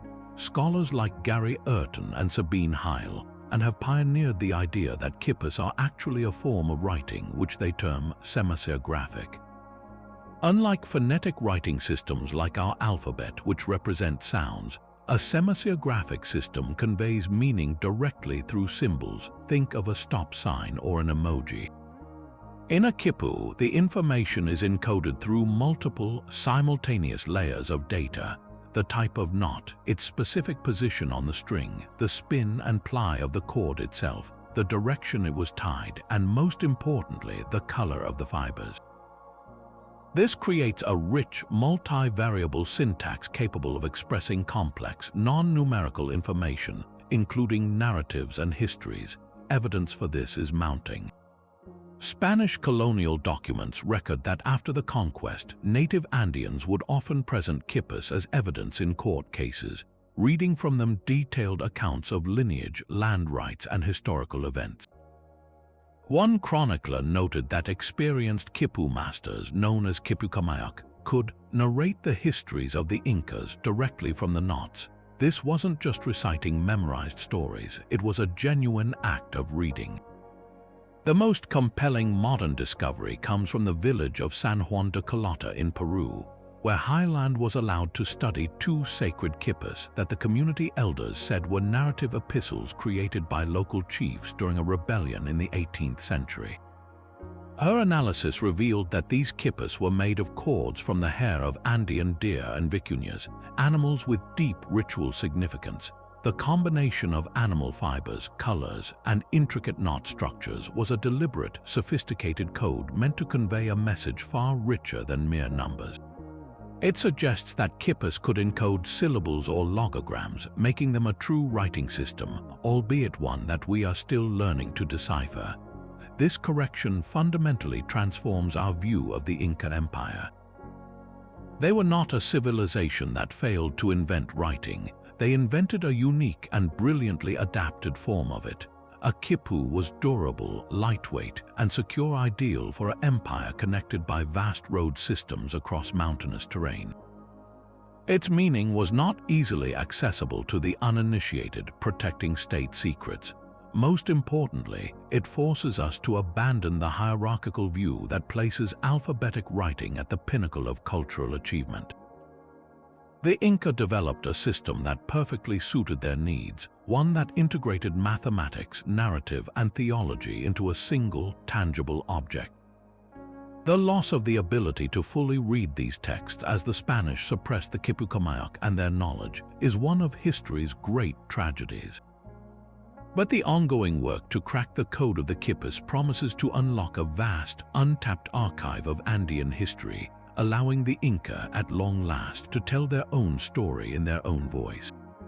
Our journey through the fog of historical misconception now brings us to a period defined by its seeming absence from the world stage, the 250-year rule of the Tokugawa shogunate in Japan. The term most associated with this era is sakoku, which translates literally as closed country. It paints a picture of an isolated island nation, having expelled all foreign influence, living in a state of suspended animation, cut off from the currents of global change until American Commodore Matthew Perry's Black Ships arrived in 1853 to forcibly open its doors. This narrative of a hermit kingdom, however, is one of the most enduring oversimplifications in global history. The truth is far more fascinating. Japan was never truly closed. Instead, the Tokugawa shogunate executed a masterful policy of controlled, highly regulated engagement, turning isolation from a reality into a powerful tool of statecraft. To understand this, we must first look at what prompted the Sakoku edicts in the early 17th century. The shogunate's primary concern was not foreignness itself, but the threat of political instability. A century of brutal civil war had just ended, and the new Tokugawa rulers were obsessed with maintaining control. They saw two specific foreign influences as existential threats. The first was Christianity, introduced by Portuguese and Spanish missionaries. The shoguns saw the religion as a subversive force that demanded a loyalty to a foreign pope above the shogun, a belief seemingly confirmed by Christian-led peasant revolts. The second threat was the growing economic and political power of regional lords, some of whom were enriching themselves through unregulated trade with European powers, potentially building a power base to challenge the shogunate.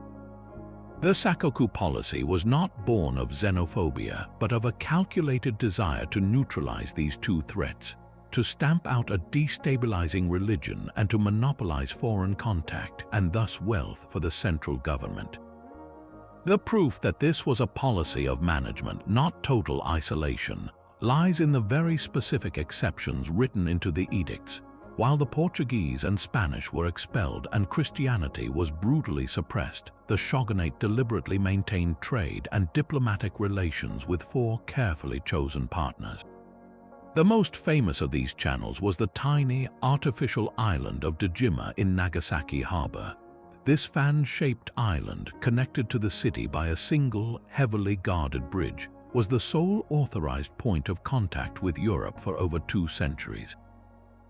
But it wasn't open to all Europeans. It was exclusively for the Dutch East India Company. The Dutch won this privileged position by convincing the shogunate that they were purely commercial actors, interested in trade, not proselytization. Life on Dejima was strictly controlled. The Dutch merchants were effectively prisoners on the island, forbidden from entering the main city without permission, and their movements were closely monitored. Yet, through this tiny pinhole, a steady stream of European goods, ideas, and news flowed into Japan. But the Dutch were not Japan's only window to the world. A much larger and economically more significant trade continued with China and Korea. Chinese merchants were allowed to trade in Nagasaki as well, though they resided in a separate Chinese quarter. The volume of silk, porcelain, and medicinal goods imported from China dwarfed the Dutch trade. Furthermore, Japan maintained formal diplomatic relations with the Korean Joseon Kingdom through the Tsushima domain. Missions of Korean envoys would periodically travel to Edo, the shogun's capital, and Japanese traders operated in a designated area near Pusan. This relationship was crucial, providing Japan with intelligence about events on the Asian mainland. The Ryukyu Kingdom, modern-day Okinawa, which was a tributary state to both China and the Satsuma domain in Japan, acted as another indirect conduit for trade and information. So, rather than being a sealed box, Japan was a nation with multiple, strategically managed airlocks. The most profound consequence of this controlled engagement was the birth of an intellectual movement known as Rangaku, or Dutch learning. While the shogunate controlled the flow of people, it could not completely stem the flow of knowledge. Through the Dutch on Dejima, Japanese scholars, often with the shogunate's tacit approval, gained access to Western books on a wide range of subjects.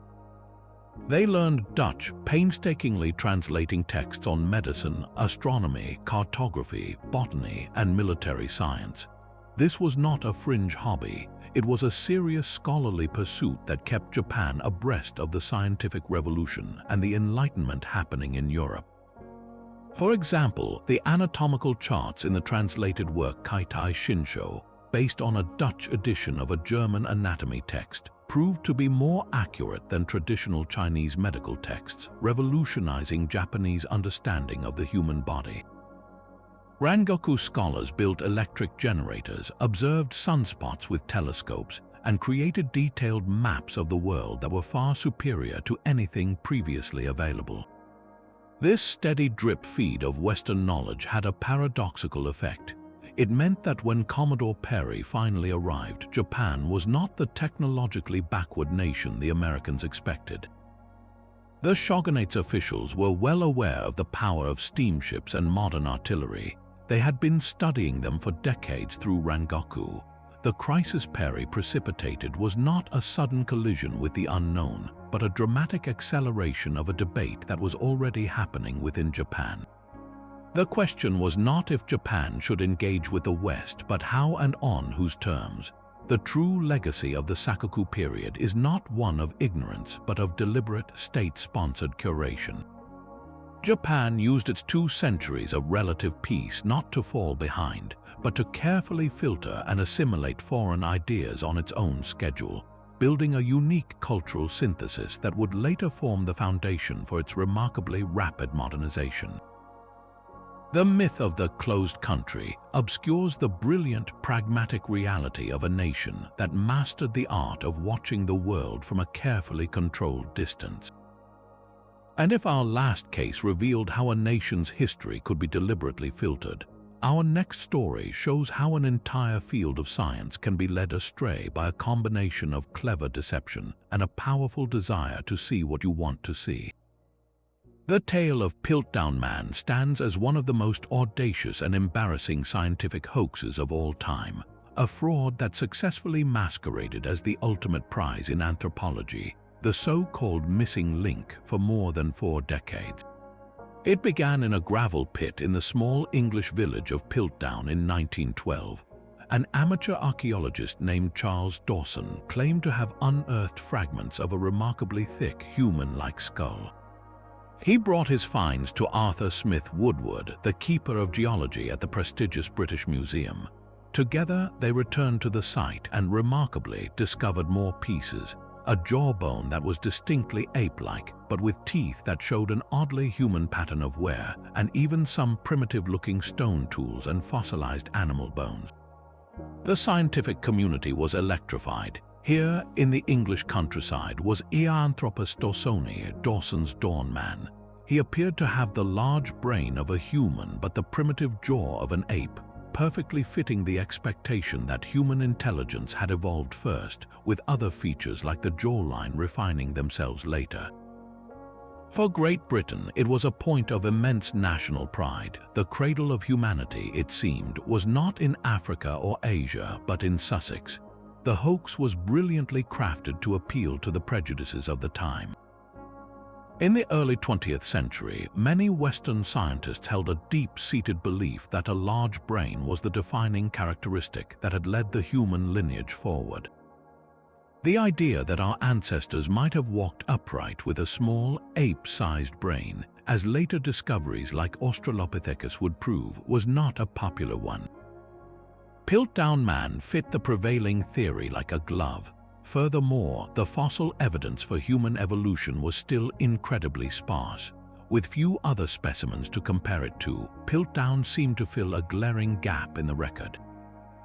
For years, it held a revered place in textbooks and museum displays, even as other, genuine fossils found elsewhere in the world seemed awkward and difficult to fit into a narrative that now had Piltdown at its center. A few scientists did voice skepticism from the beginning, noting the strange coincidence of how the jaw and skull fit together despite their different appearances, but their doubts were largely dismissed. The scientific establishment had embraced Piltdown, and it would take a revolution in dating techniques and a changing understanding of evolution to finally topple it. The unraveling began in the 1940s and accelerated after World War II, as more and more early human fossils were discovered in Africa, like those of Australopithecus africanus. They consistently showed a different pattern. These ancestors had small brains but human-like teeth and jaws, the exact opposite of Piltdown. The English missing link began to look like an increasingly bizarre outlier.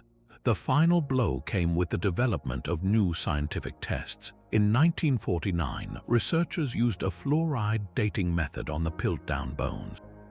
Living bones absorb fluoride from groundwater over time, so older bones should have more fluoride. The tests revealed a shocking truth. The skull fragments were relatively recent, perhaps only a few tens of thousands of years old, while the jawbone was even younger, coming from a modern orangutan. The teeth had been deliberately filed down to mimic human wear patterns, and all the pieces had been chemically stained with potassium dichromate to match the color of the gravel and appear ancient. The stone tools were simple fakes, and the associated animal fossils were a collection of fragments gathered from other sites and even other countries. It was an elaborate, deliberate forgery from start to finish. The great mystery that remains is the identity of the forger. Charles Dawson, the discoverer, is the prime suspect, a man hungry for the scientific recognition that had always eluded him. But others have been implicated, including several prominent scientists of the day who may have been involved in a complex practical joke that spiraled out of control. The true culprit may never be known. The lasting impact of Piltdown, however, is not about who did it, but why it was so readily believed for so long. It serves as a permanent cautionary tale about the power of confirmation bias, the tendency to favor information that confirms our existing beliefs. The scientists who embraced Piltdown weren't necessarily incompetent, they were human. They saw what they expected to see, and the forgery was cleverly designed to meet those expectations. It exposed a certain cultural chauvinism within British science, a willingness to believe that the key to human origins would be found on their own soil. The ghost of Piltdown man continues to haunt anthropology, a reminder that even in the most rigorous pursuits, objectivity is a constant struggle, and extraordinary claims must always be met with extraordinary and skeptical evidence. From the quiet, deliberate deception of a single English gravel pit, we now turn to the thunderous, continent-shaking reality of the Mongol Empire. The very name Mongol horde has become a byword for mindless destruction, a whirlwind of savage horsemen who swept across the civilized world, leaving only smoldering ruins and pyramids of skulls in their wake. This image, immortalized by the terrified chroniclers of the cities they besieged, is not entirely wrong. The Mongol conquests were undoubtedly among the most brutal military campaigns in history. Cities that resisted, like Baghdad in 1258, were indeed razed and their population suffered terribly. But to stop the story, there is to miss one of the most significant and surprising corrections in world history. Modern historians are increasingly revealing that the Mongols were not just destroyers, they were also unparalleled unifiers. The shocking violence of their conquests paved the way for what is known as the Pax Mongolica, the Mongol Peace, a century of stability that knitted together the entire Eurasian landmass and sparked an exchange of ideas, technologies, and cultures on a scale the world would not see again for centuries. To understand this duality, we need to look past the battlefield and into the sophisticated administrative mind of the Mongols' greatest leader, Genghis Khan. His genius was not just in conquest but in consolidation. After uniting the fractious tribes of the steppe, he instituted a revolutionary meritocracy. Unlike the hereditary aristocracies of Europe and Asia, Genghis Khan promoted his officers based on talent and loyalty alone, a practice that extended to governing his vast new territories. He was remarkably pragmatic about the cultures he absorbed. Rather than imposing Mongol customs everywhere, he often allowed conquered peoples to retain their own laws and religions, so long as they swore allegiance to the Khan and paid their taxes. This policy of tolerance was not born of soft-heartedness, but of cold, calculating efficiency. A peaceful, productive population was far more valuable than a rebellious, slaughtered one. This administrative framework, backed by the terrifying threat of retribution for disobedience, created the conditions for stability on an unprecedented scale. The tangible result of this stability was the Pax Mongolica. For roughly the 13th and 14th centuries, the Silk Road, that ancient network of trade routes connecting China to the Mediterranean, was transformed. Before the Mongols, it was a perilous journey broken into segments controlled by rival kingdoms, each with its own tariffs, bandits, and political instability. The Mongols, by conquering everything from the Pacific Ocean to the gates of Vienna, effectively created a single, massive free trade zone stretching across thousands of miles. They actively protected the trade routes, building way stations and maintaining a pony express-like relay system known as the Yam, which allowed for the rapid movement of goods, people, and information. For the first time in history, a merchant could travel from Venice to Beijing under the protection of a single political authority. The safety was so renowned that it was said a virgin carrying a pot of gold could walk its length unharmed. This security supercharged global commerce, but its most lasting impact was not on goods but on knowledge. The flow of people and ideas during the Pax Mongolica was a two-way street that reshaped the world. From China, technologies that would revolutionize Europe began their westward journey. The most profound of these was gunpowder. While the Chinese had used it for fireworks, the Mongols, always quick to adopt new military tech, perfected its use in siege warfare. This knowledge traveled back to Europe, where it would eventually render castles obsolete and change the nature of war forever. Similarly, advanced Chinese printing techniques, papermaking, and the compass spread westward, laying the groundwork for the European Renaissance and the Age of Exploration. But the East was not just giving, it was also receiving.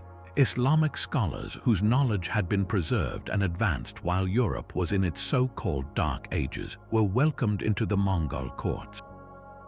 They brought with them profound advances in mathematics, particularly algebra and trigonometry, as well as in astronomy and medicine.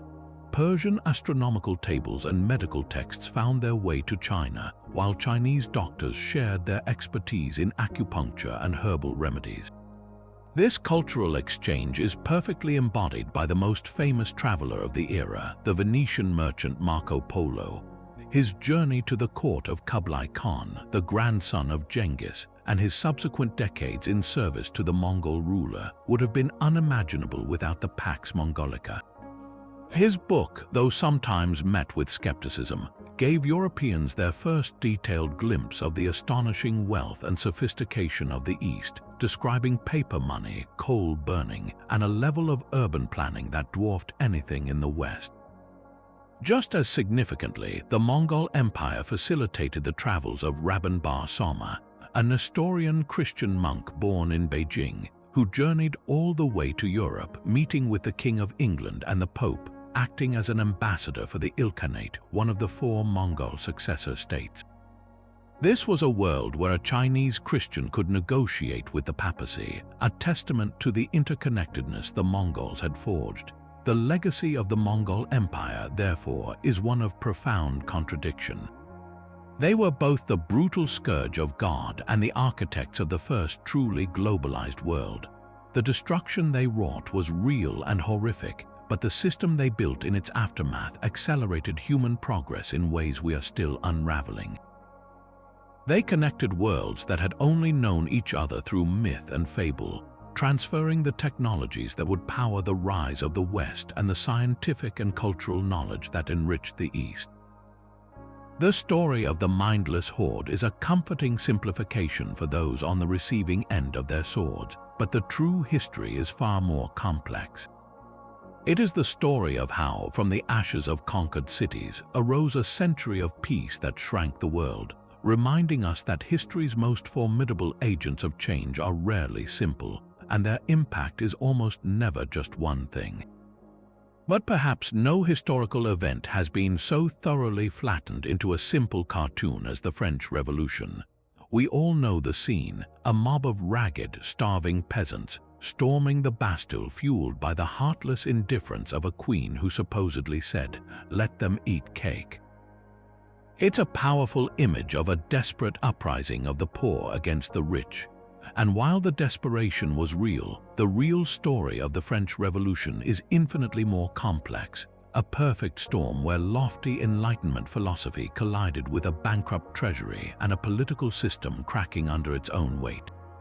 This was not a unified uprising of the hungry masses.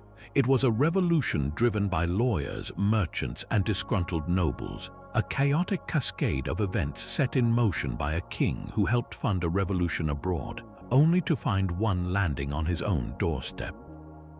To understand the explosion, we must first look at the intellectual spark, the Enlightenment. For decades, philosophers like Rousseau, Voltaire, and Montesquieu had been challenging the very foundations of the old order, the ancient regime.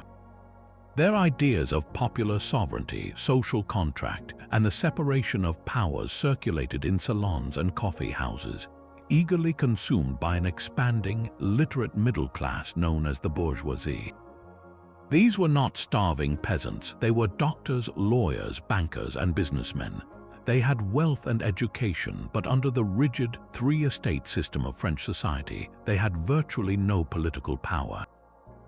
The first estate was the clergy, the second estate the nobility, and the third estate was everyone else, from the wealthiest merchant to the poorest farmer.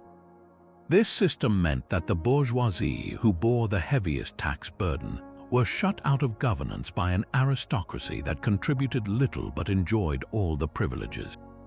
Enlightenment ideas gave this frustrated class a vocabulary for their grievances and a vision for a society based on talent and wealth, not hereditary birthright. Yet, ideas alone do not make a revolution. They need fuel, and that fuel came in the form of a catastrophic financial crisis. The French monarchy was essentially bankrupt, and the primary cause was not royal extravagance, but a series of expensive wars, most notably France's intervention in the American Revolution. King Louis XVI saw an opportunity to weaken his British rivals by bankrolling the American colonists. He sent ships, soldiers, and most importantly, enormous sums of money. The gamble worked for the Americans, but it broke the French treasury. The interest payments on the resulting debt consumed over half of the state's annual revenue. The government was teetering on the edge of insolvency. This financial abyss exposed the most rotten pillar of the ancient regime, its grossly unfair tax system. The nobility and clergy were largely exempt from the most significant direct tax, the taille. The entire weight of supporting the state fell on the third estate. Peasants paid taxes to the king, dues to their local lord, and a tithe to the church. The bourgeoisie were squeezed by a bewildering array of indirect taxes on goods and by guild restrictions that hampered commerce. Attempts to reform this system were repeatedly blocked by the parliaments, powerful courts dominated by the nobility who fiercely defended their privileged exemptions. The king's finance ministers proposed sensible reforms to tax the nobility, but they were consistently thwarted. The system was politically dysfunctional, economically suicidal, and socially explosive. Faced with impending collapse, Louis XVI was forced to do something that had not been done for over a century and a half. He summoned the Estates General in 1789. This was a medieval representative body where each of the three estates met separately and cast one collective vote. This structure guaranteed that the privileged first and second estates could always outvote the third estate 2-1. The bourgeoisie, inspired by Enlightenment thought, demanded a fundamental change, that the Estates General meet as a single body with votes counted by head. This would give the third estate, which had as many representatives as the other two combined, a fighting chance at reform. After a tense standoff, they boldly declared themselves the National Assembly, asserting that they represented the will of the French people. The revolution had begun not with a storming of a prison, but with a parliamentary maneuver.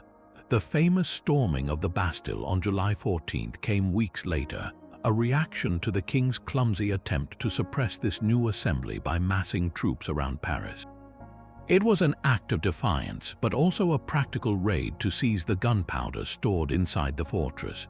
The true revolution of the summer of 1789, however, was the Great Fear, a wave of peasant revolts that swept the countryside. Panicked by rumors of an aristocratic plot to starve them out, peasants attacked manor houses, burning the records of their feudal dues. This rural uprising forced the hand of the National Assembly. In a single, breathtaking session on the night of August 4th, the nobility, gripped by a mixture of panic and idealism, voluntarily voted to abolish their own feudal privileges. The old regime was dismantled not just by the mob but from within. The French Revolution was never a simple story of rich versus poor.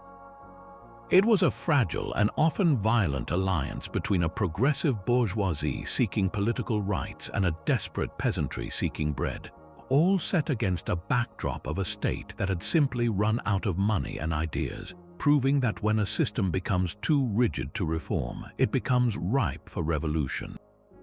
Yet, even as we correct the record on the French Revolution's complex origins, another foundational story of the Western world demands an even more fundamental rewrite: the very discovery of the Americas.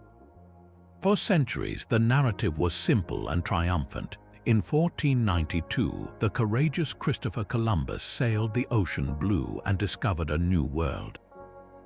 It's a phrase etched into the minds of schoolchildren, a tale of bold European ingenuity stumbling upon virgin lands, empty and waiting for civilization. This Eurocentric perspective is not just inaccurate, it's a profound erasure that ignores tens of millions of people and the tapestry of sophisticated civilizations that had been thriving for millennia. The continents were not new, and they were certainly not discovered. They were already home to a stunning diversity of human life, from sprawling cities to complex trade networks that rivaled anything in the Old World. To grasp the scale of this oversight, we must first discard the image of an empty wilderness. Historians now estimate that the population of the Americas prior to 1492 was between 50 and 100 million people. To put that in perspective, Europe's population at the time was around 70 million. This was not a sparsely populated land, it was a crowded, vibrant hemisphere. And these were not simple tribes. In Mesoamerica, the Aztec capital of Tenochtitlan was a metropolis built on an island in the middle of a lake, with soaring temples, intricate canal systems, and a population of over 200,000, larger than any city in Spain. Its central market, described by Spanish soldiers with awe, dwarfed anything they had seen in Constantinople or Rome. Further south, the Inca Empire was the largest on Earth at the time, a masterpiece of administrative and engineering skill, connected by a highway system stretching over 25,000 miles through some of the most challenging terrain on the planet. In North America, complex societies like the Cahokia Mound builders near the Mississippi had, centuries earlier, constructed a city with a population larger than London's, centered around a colossal earthen pyramid that remains the largest prehistoric structure north of Mexico. These were not primitive peoples, they were astronomers, architects, and artists whose achievements stand as a testament to human ingenuity, independent of any influence from across the Atlantic. The very concept of discovery itself is problematic. From the perspective of the Taino people who greeted Columbus on the beaches of Guanahani, which he renamed San Salvador, it was not they who had been discovered. They were at home. It was the strange, bearded men in their wooden ships who were the discovery. The act of naming, bestowing European titles on lands and people who already had their own, was the first step in a process of intellectual colonization, a declaration that these places had no history or identity until validated by a European gaze. This framing allowed for the justification of what came next: conquest, disease, and the transatlantic slave trade, catastrophes that would lead to the collapse of civilizations and the death of perhaps 90% of the indigenous population within the first century of contact. To speak of discovery is to implicitly side with the conquerors, to accept their worldview that the Americas were a blank slate. A more accurate term gaining traction is the encounter, which acknowledges the meeting of two separate worlds, each with its own long and rich history, though it was a meeting tragically skewed from the outset by violence, disease, and a will to dominate.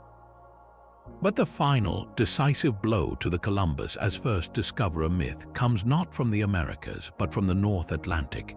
Centuries before the Santa Maria, Nina, and Pinta set sail, Norse explorers from Greenland had already reached the shores of North America. Around the year 1000, a fiery trader named Leif Erikson, son of Eric the Red, was blown off course while sailing from Norway to Greenland. According to the Icelandic sagas, he and his crew made landfall in a place he called Vinland after the wild grapes they found growing there. Archaeological proof of this Viking settlement was unearthed in the 1960s at Elance Oaks Meadows on the northernmost tip of Newfoundland, Canada. The site contained the remains of Norse-style longhouses, a forge for smelting iron, and artifacts that date to exactly that period.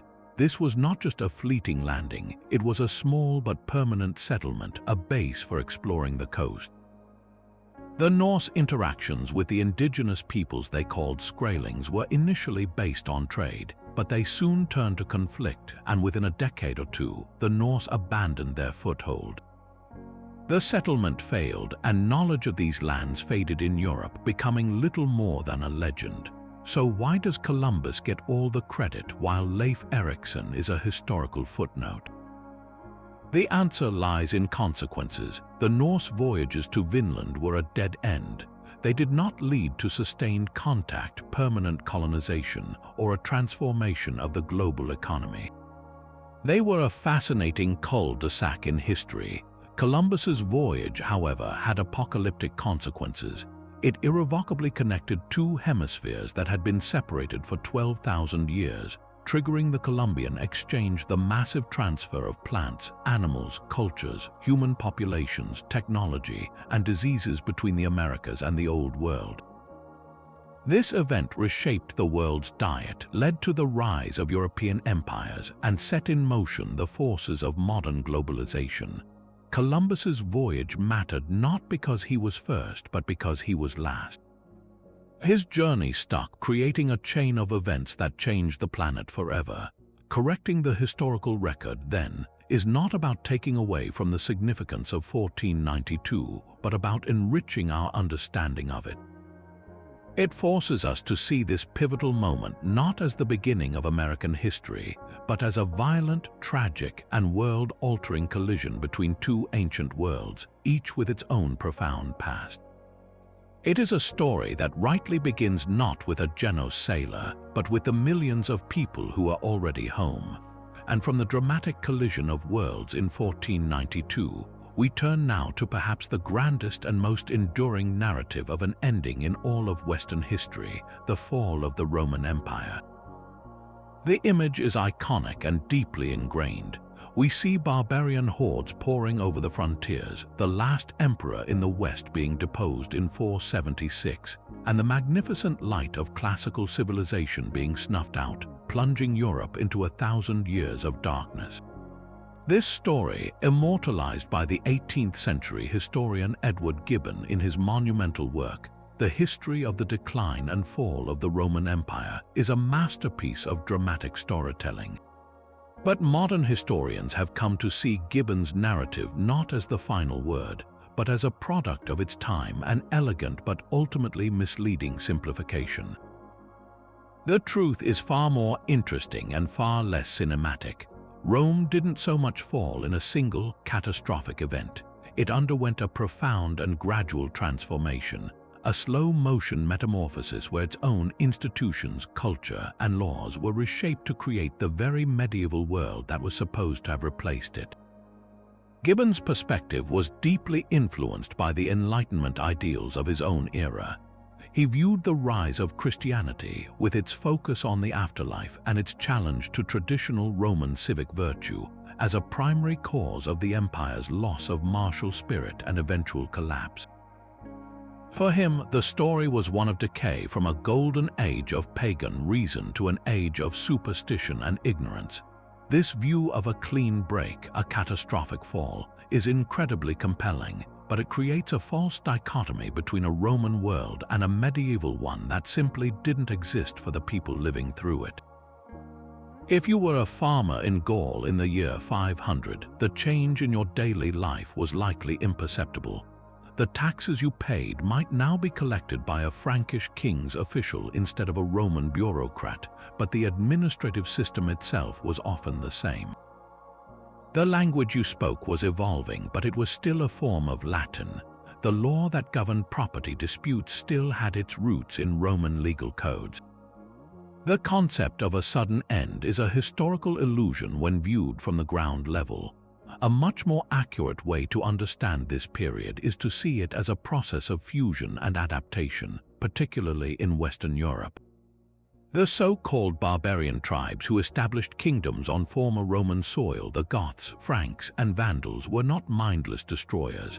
Many of their leaders had served in the Roman army, admired Roman culture, and desperately wanted to be seen as its legitimate successors, not its grave diggers. They didn't wipe the slate clean. They moved into the existing Roman framework and tried to make it work for them. A key example is the Ostrogothic king Theodoric the Great, who ruled Italy from 493 to 526.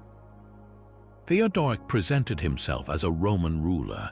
He preserved the Roman Senate, maintained aqueducts and roads, and employed Roman aristocrats like Boethius in his administration.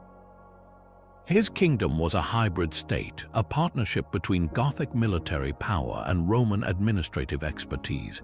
Similarly, in Gaul, the Frankish king Clovis converted to Catholic Christianity around the year 500, a crucial decision that aligned him with the religion of the vast majority of his Roman subjects and with the powerful bishops who were the de facto leaders in many cities. This integration gave his rule a legitimacy that pure conquest never could. Perhaps the most significant and lasting Roman institution that survived the fall was the law. The Emperor Justinian's monumental effort in the 6th century to codify Roman law in the Corpus Juris Civilis was a project based in the Eastern Empire, but its influence would eventually seep back into the West. More immediately, the barbarian kings themselves recognized the sophistication of Roman law and produced their own law codes, which were fascinating blends of Germanic tribal custom and Roman legal principles. The Visigothic Code in Spain and the Burgundian Code explicitly allowed Romans living under their rule to be judged by Roman law. This created a system of personal, rather than territorial, law for a time. But the very act of writing these codes down was a Roman concept that helped preserve a legal tradition which would later form the bedrock of European jurisprudence. And we cannot speak of continuity without turning our gaze east to the great blind spot in Gibbon's narrative, the Eastern Roman Empire, which we now call the Byzantine Empire. For Gibbon, writing from a Western European perspective, the story ended with the deposition of Romulus Augustulus in the West. But the Roman Empire didn't die in 476. It lost a significant portion of its territory, while its wealthier, more populous, and more secure eastern half centered on the magnificent city of Constantinople, continued to thrive for another 1,000 years. To call the events of the 5th century the fall of the Roman Empire is like saying the United States ceased to exist after the Civil War because the Confederacy seceded. The Byzantine Empire was not a successor state. It was the Roman Empire with an unbroken line of emperors, a fully functioning Roman administration, and a predominantly Greek-speaking population that never stopped calling themselves Romans. While Western Europe was reorganizing itself into smaller kingdoms, the empire in the East was fighting epic wars against the Persian Empire, preserving classical Greek and Roman knowledge in its libraries, and building architectural marvels like the Hagia Sophia, a dome that seemed to hang from heaven, a symbol of Roman engineering prowess that stood unmatched for centuries. The real end of the Roman Empire, if we must pinpoint one, came not with a barbarian king in Italy, but with the Ottoman Turks in 1453, when Mehmed II finally breached the walls of Constantinople. Even then, the legacy was far from over. Byzantine scholars fleeing the fall brought priceless classical texts to Italy, providing a direct intellectual spark for the Renaissance. The Russian Tsars, through their marriage to the last Byzantine princess, adopted the double-headed eagle and the title of Caesar or Tsar, positioning Moscow as the Third Rome.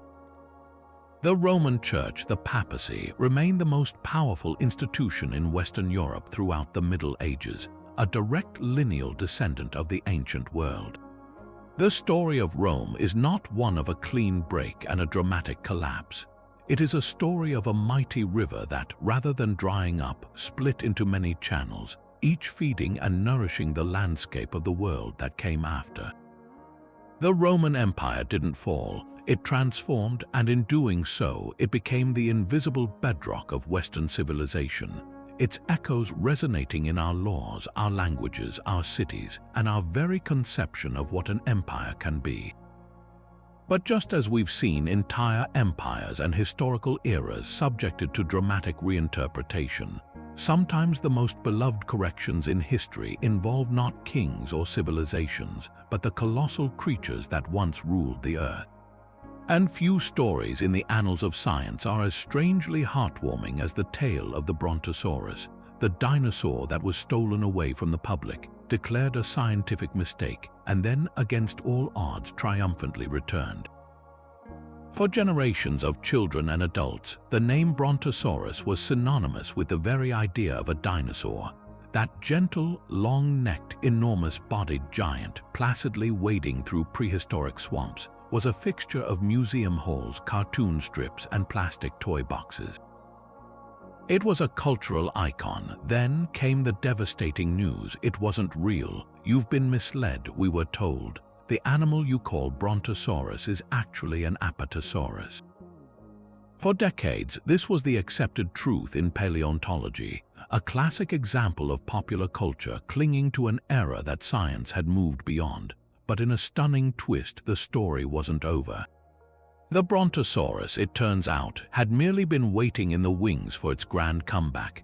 The origin of this taxonomic drama takes us back to the infamous bone wars of the late 19th century, a period of fiercely competitive and often ruthlessly rushed fossil hunting between two paleontological giants, Othniel Charles Marsh and Edward Drinker Cope. In their race to out-discover each other and name the most new species, speed often trumped careful analysis. In 1877, Marsh described and named a partial skeleton of a large sauropod dinosaur, Apatosaurus ajax, celebrating the Greek hero Ajax. Just 2 years later, his team uncovered a much more complete and larger skeleton of a similar dinosaur. Eager to claim another discovery, Marsh declared it a different genus and species, dubbing it Brontosaurus excelsus, the noble thunder lizard. The name was poetic and powerful, and the nearly complete skeleton, which Marsh mounted in the Yale Peabody Museum, complete with a speculative skull based on another dinosaur found nearby, became the public's definitive image of the Brontosaurus. The problem began when other scientists started to look more closely. paleontology was maturing from a race for specimens into a disciplined science of comparative anatomy. As more sauropod skeletons were unearthed, researchers began to notice that the anatomical differences Marsh used to distinguish Brontosaurus from Apatosaurus were, in fact, incredibly minor. They were subtle variations in the vertebrae, the shapes of the bones in the neck and back. To the experts delving into the details, these differences seemed too insignificant to justify classifying the animals as separate genera. They looked more like the natural variations you might see between different species within the same genus, or even just differences due to age or individual variation. In 1903, after a comprehensive review, paleontologist Elmer Riggs made the formal call. He argued that Brontosaurus excelsus was not distinct enough from Apatosaurus ajax to warrant its own genus. Following the strict rules of scientific naming, where the first published name has priority, Brontosaurus was demoted. It was reclassified as a species of Apatosaurus, becoming Apatosaurus excelsus. The name Brontosaurus was swept from the official taxonomic record, relegated to the status of a synonym, a junior name that was no longer valid. Yet, while science had moved on, the public refused to let go. The name Brontosaurus was simply too evocative, too deeply embedded in the popular imagination through books, postage stamps, and museum displays that were slow to change their labels. For the average person, the thunder lizard lived on. This created a curious schism, a knowing better attitude among scientists who would patiently correct anyone using the incorrect name, and a stubborn affection for the beloved Brontosaurus among everyone else. It became the ultimate example of a scientific correction that failed to take hold in the culture, a testament to the power of a good name. The story, however, takes its most delightful turn in the 21st century. Science, much like history, is never truly settled.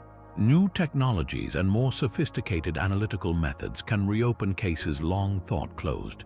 The tool that brought Brontosaurus back was cladistics, a rigorous method of classifying organisms based on their evolutionary relationships. Instead of just comparing a handful of obvious traits, cladistics uses computers to analyze hundreds of anatomical characteristics across many different specimens, building a detailed family tree to see who is most closely related to whom. A massive study published in 2015, led by Portuguese paleontologist Emanuel Tiscop, did just that. His team spent years examining every known specimen of Diplodocidae, the family that includes Apatosaurus, Diplodocus, and others. They meticulously coded over 477 different anatomical traits from 81 individual specimens. The results were a shock to the paleontological world. The analysis revealed that the differences between the original Apatosaurus and the animal everyone called Brontosaurus were, in fact, significant and numerous enough to place them on distinct branches of the family tree. There were consistent, distinguishing features in the neck vertebrae, the shoulder blades, and the ankles.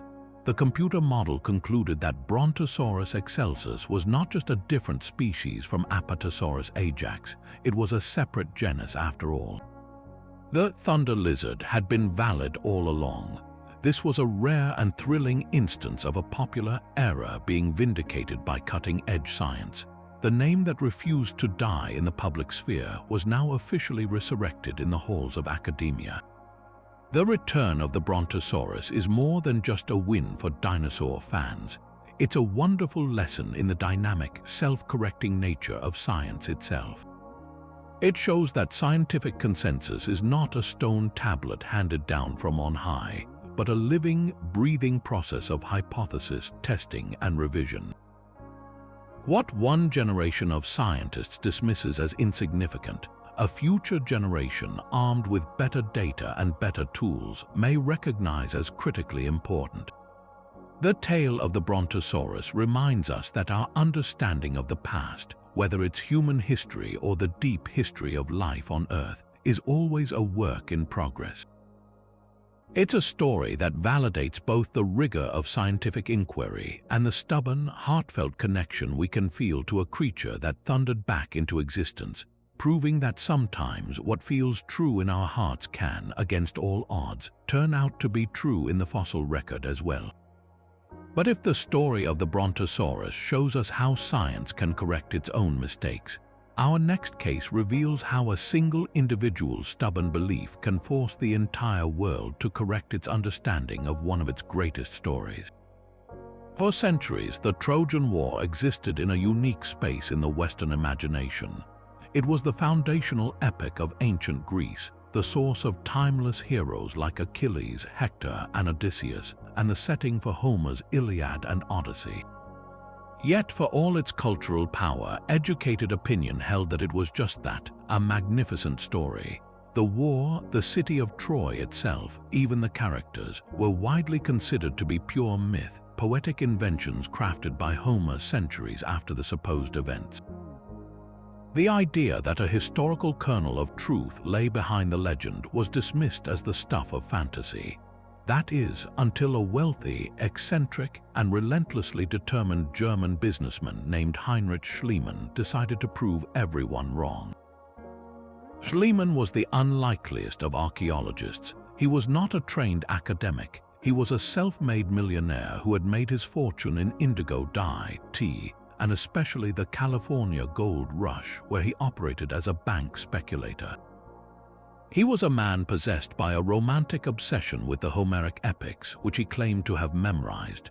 Retiring from business in his mid-40s, he devoted his entire energy and wealth to a single, audacious goal: to find the real Troy. The academic establishment scoffed. They believed Homer's geography was vague and fictional. But Schliemann, reading the Iliad not as poetry but as a literal field guide, identified a small hill in western Turkey called Hisarlik as the most likely candidate.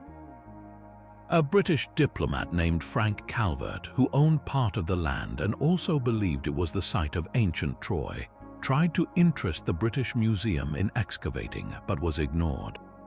It was Schliemann, with his boundless confidence and deep pockets, who took up the cause in 1871.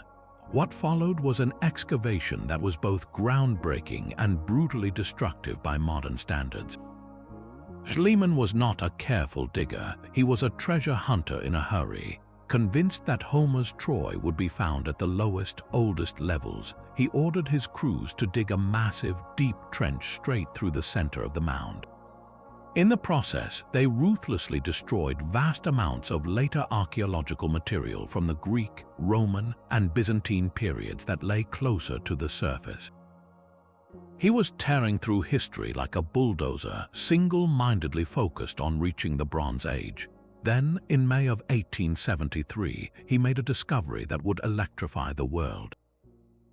He uncovered a hoard of spectacular gold artifacts, elaborate diadems, delicate earrings, chains, and thousands of gold rings. In a moment of pure theatrical flair, he declared he had found Priam's treasure, the jewels of the very king from Homer's epic. He even had his young Greek wife, Sophia, photographed wearing the jewels, creating an iconic image that cemented his fame. The academic world was thrown into turmoil. Here was tangible, glittering proof that a wealthy, powerful city had existed at exactly the right location and in the right era to have been the Troy of legend.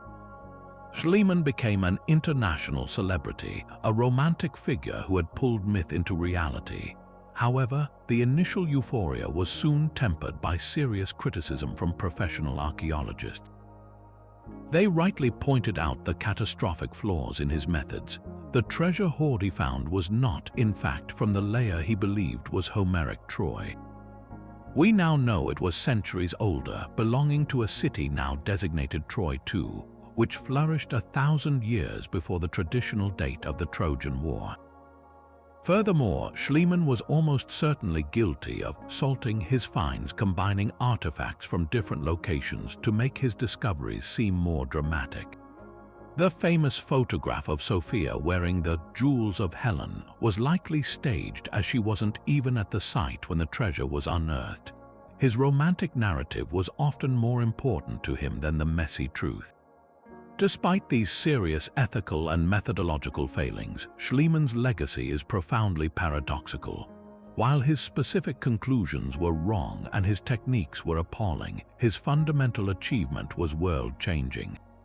He had undeniably proven that Hisarlik was the site of a major Bronze Age city, which we now know was inhabited for over 3,000 years. Subsequent, more meticulous excavations, especially by Carl Blegen in the 1930s and Manfred Kaufmann starting in the 1980s, have revealed a city of immense strategic importance.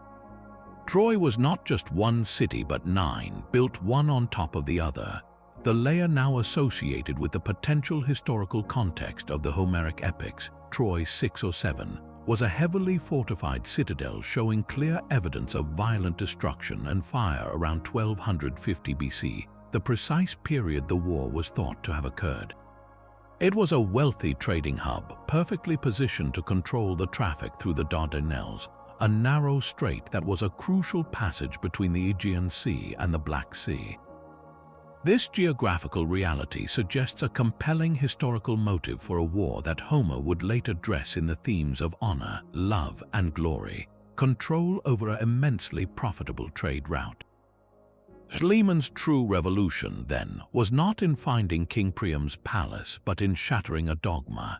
He demonstrated that legendary stories could contain echoes of real historical events, passed down orally for generations before being woven into epic poetry. He forced archaeologists to take myth seriously as a potential source of historical inquiry. Because of his stubborn, flawed, but ultimately successful quest, the study of the Aegean Bronze Age was born. His work directly inspired him to go on to excavate Mycenae in Greece, where he found the magnificent gold death mask he famously declared to be the face of Agamemnon.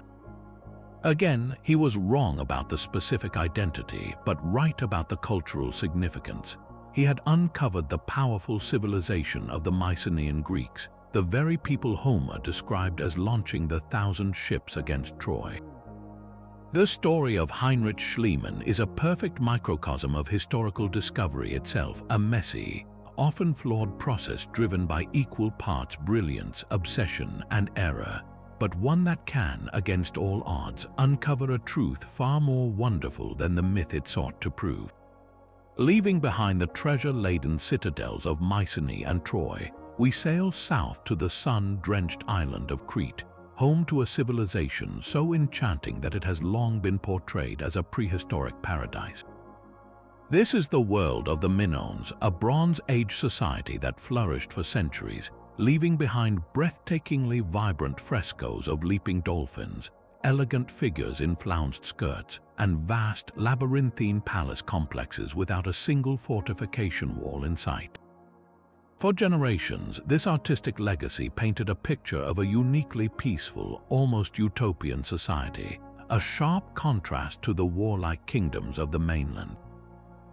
The image was powerfully shaped by one of their first major excavators, Sir Arthur Evans, who uncovered the great palace of Knossos in the early 20th century. Enchanted by what he found, Evans envisioned the Minoans as a thalassocracy, a peaceful sea empire ruled by a powerful, benevolent priest-king and guided by a mother goddess. It was a compelling vision of a matriarchal, artistic people who shunned the brutalities of war.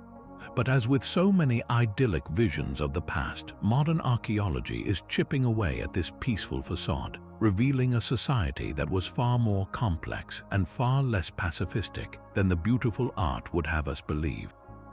The cornerstone of the peaceful Minoan theory rests on a single, powerful piece of negative evidence: the apparent lack of fortifications around their major centers.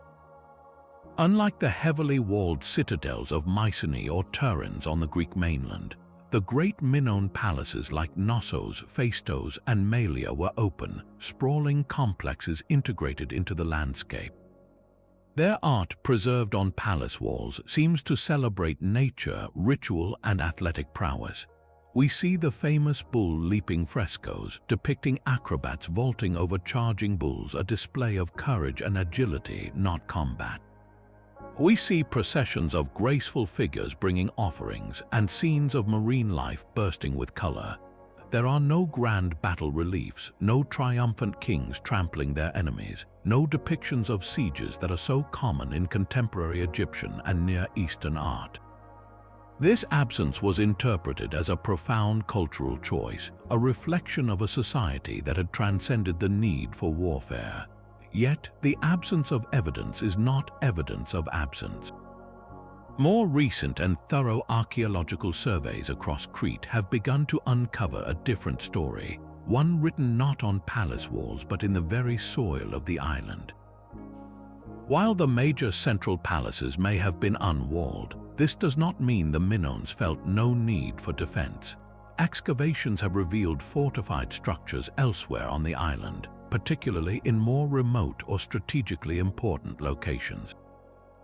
A site like Monastiraki in the Amri Valley shows evidence of a fortified administrative center. Even more tellingly, lookout posts and small forts have been identified in eastern Crete, guarding key routes and coastal approaches. This suggests a society that was concerned with controlling its territory and protecting its assets from potential threats, whether they came from the sea or from rival groups within Crete itself. The open design of the central palaces might not indicate a lack of fear, but rather such overwhelming regional dominance that they felt secure in their heartland, relying on a network of peripheral defenses and their powerful navy to keep dangers at bay. Furthermore, the idea that the Minoans were unfamiliar with violence is starkly contradicted by the weapons they left behind. Their archaeological record is rich with deadly artifacts. They were master metalsmiths, producing not only exquisite gold jewelry but also long rapiers of bronze, fearsome daggers inlaid with scenes of hunting and combat, and spearheads designed for piercing armor. These were not ceremonial objects. Analysis of the rapiers shows where patterns consistent with practical use. The famous lion hunt dagger from Mycenae, which was likely a Minoan import or made by a Minoan artisan, depicts warriors in a chaotic melee with wild beasts, a scene that requires martial skill and courage. While much of their art may emphasize ritual and nature, the presence of these sophisticated weapons in such abundance indicates that warfare and martial prowess were very much a part of their cultural world. A society that invests so much resources and technological skill into producing lethal weaponry is not a society that has abandoned war. Perhaps the most direct and chilling evidence comes not from artifacts but from human remains. The study of paleopathology, the analysis of ancient diseases and injuries on skeletons, has delivered a sobering blow to the pacifist image. At the Minoan site of Anemospilia, a temple complex on the slopes of Mount Juctas, archaeologists made a grisly discovery: the bodies of 4 individuals who had died suddenly when the building was destroyed by an earthquake. One of them, a young man in his late teens, was found on a stone altar with a massive bronze dagger lying on his chest. The positioning and the evidence strongly suggest he was the victim of a human sacrifice, a ritual act of extreme violence performed in a moment of cosmic crisis to appease the gods. Elsewhere, at the cemetery of Forni near Archanes, skeletal evidence shows signs of traumatic injury, including a skull with a wound likely inflicted by a sharp weapon. While these cases are not evidence of large-scale warfare, they reveal a society where institutional and interpersonal violence were very real. The Minoans were clearly capable of acts of brutality, both ritualistic and mundane. This revised picture does not strip the Minoans of their wonder, it simply makes them more human. They were not pacifist hippies of the ancient world, but a sophisticated, powerful, and likely competitive Bronze Age state. Their apparent peace may have been less a philosophical choice and more a testament to their naval supremacy and political control over Crete, a pax minoica enforced by the threat of force rather than the absence of it. The beautiful art that defines them for us may have been a deliberate projection of power and prosperity, an ideology meant for internal consumption and external prestige, much like the serene faces of Egyptian pharaohs belied the military might that sustained their rule. By letting go of the simplistic peaceful Minoan myth, we can begin to appreciate them as they truly were, a complex, innovative, and formidable civilization whose story is not one of idyllic harmony, but of the same human struggles for power, security, and meaning that shaped every other great culture of the ancient world. Yet this image of a natural catastrophe obscures a far more troubling reality. While the blight was indeed a biological force of nature, the famine that followed was a man-made disaster, a catastrophic failure of policy rooted in the colonial relationship between Ireland and Great Britain. To understand why the potato blight led to mass starvation, you have to look at the peculiar and precarious structure of the Irish economy. The vast majority of the Irish population, particularly the Catholic tenant farmers, subsisted on small plots of land rented from absentee British landlords. Their survival depended almost entirely on the potato, not because it was their only choice of food, but because it was the only crop that could yield enough calories to feed a family on a tiny parcel of land. An acre of potatoes could sustain a family for a year, whereas an acre of grain could not. This created a situation where the Irish peasantry was uniquely vulnerable to a single crop failure, living on a knife's edge of subsistence.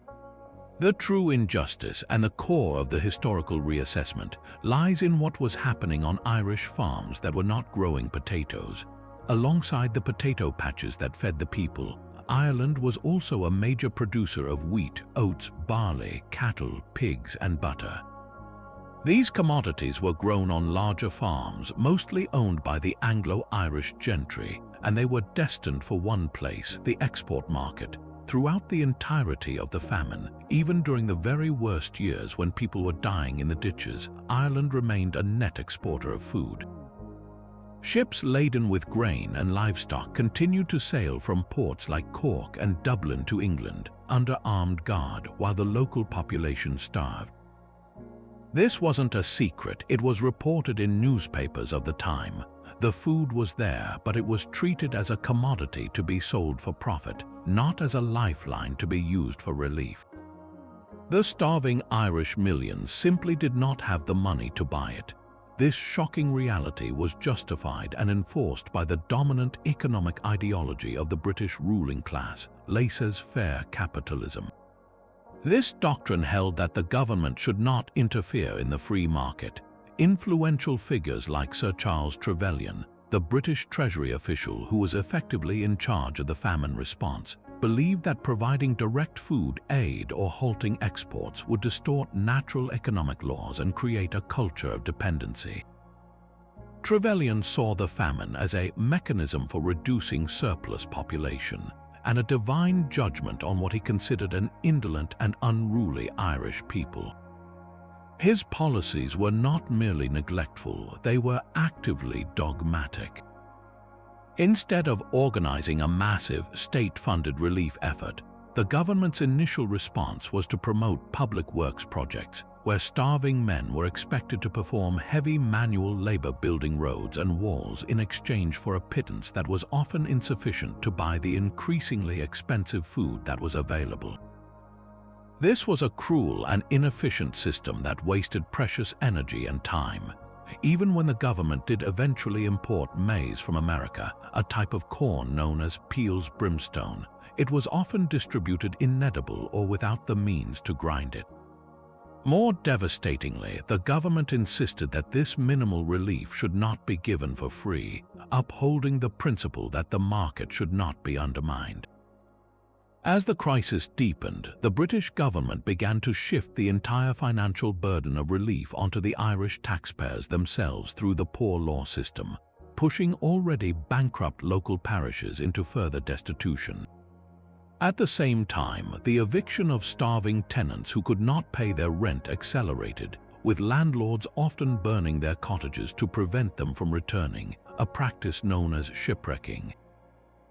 This created a landscape of utter desolation where the fields were full of food destined for export, while the people who had grown it were left to die or flee. The Great Famine, therefore, stands as one of history's most stark examples of how ideology can be deadlier than any plague.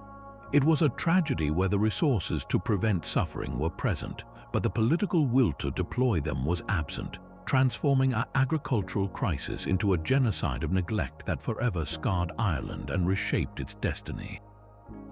When we imagine the witch hunts of Europe, our minds often drift to a vague, dark past, picturing hooded inquisitors terrorizing villages during the so-called Dark Ages. It's a powerful image, but it's a profound case of historical misplacement. The great European witch craze was not a product of the medieval period's supposed ignorance. It was a distinctly early modern phenomenon, a firestorm that erupted precisely when the medieval world was giving way to the Renaissance and the age of print, reason, and powerful nation-states.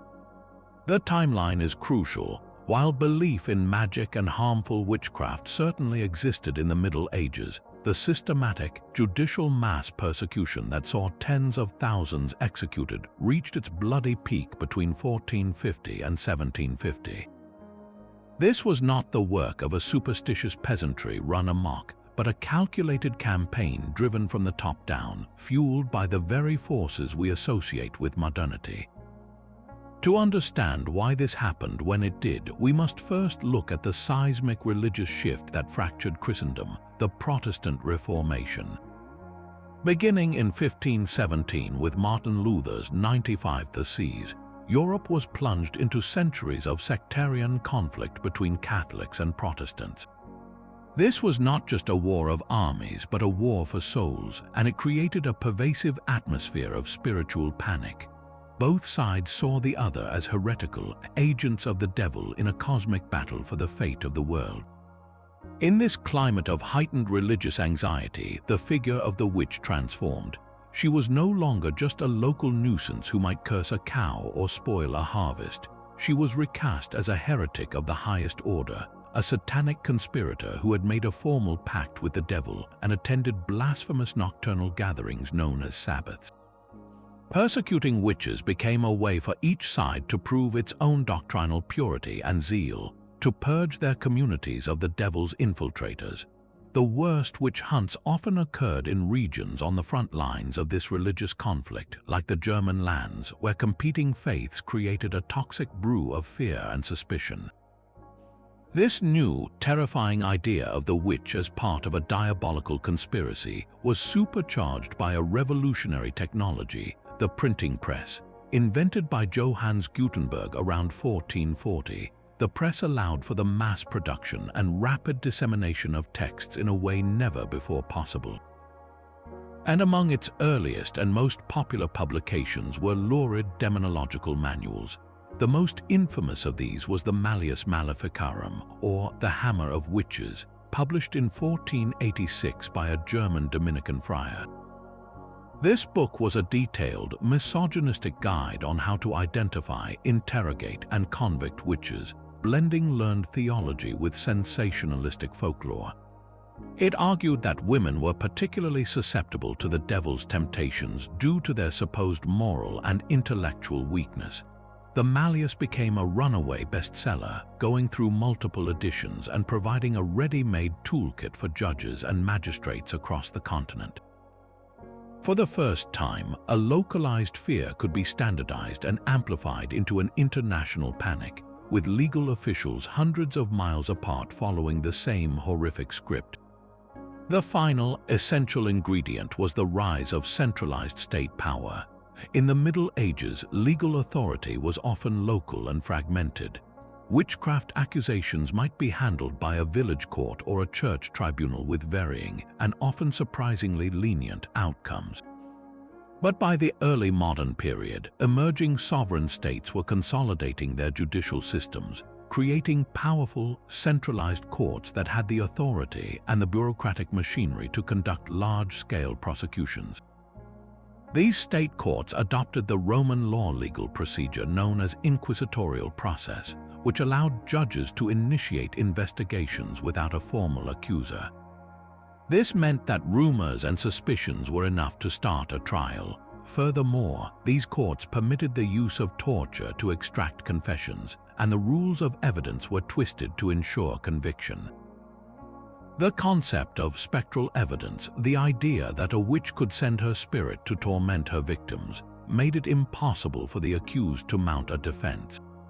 A claim that you had seen your neighbor's specter attacking you was accepted as proof, creating a vicious cycle where one confession, extracted under torture, would lead to accusations against dozens of others.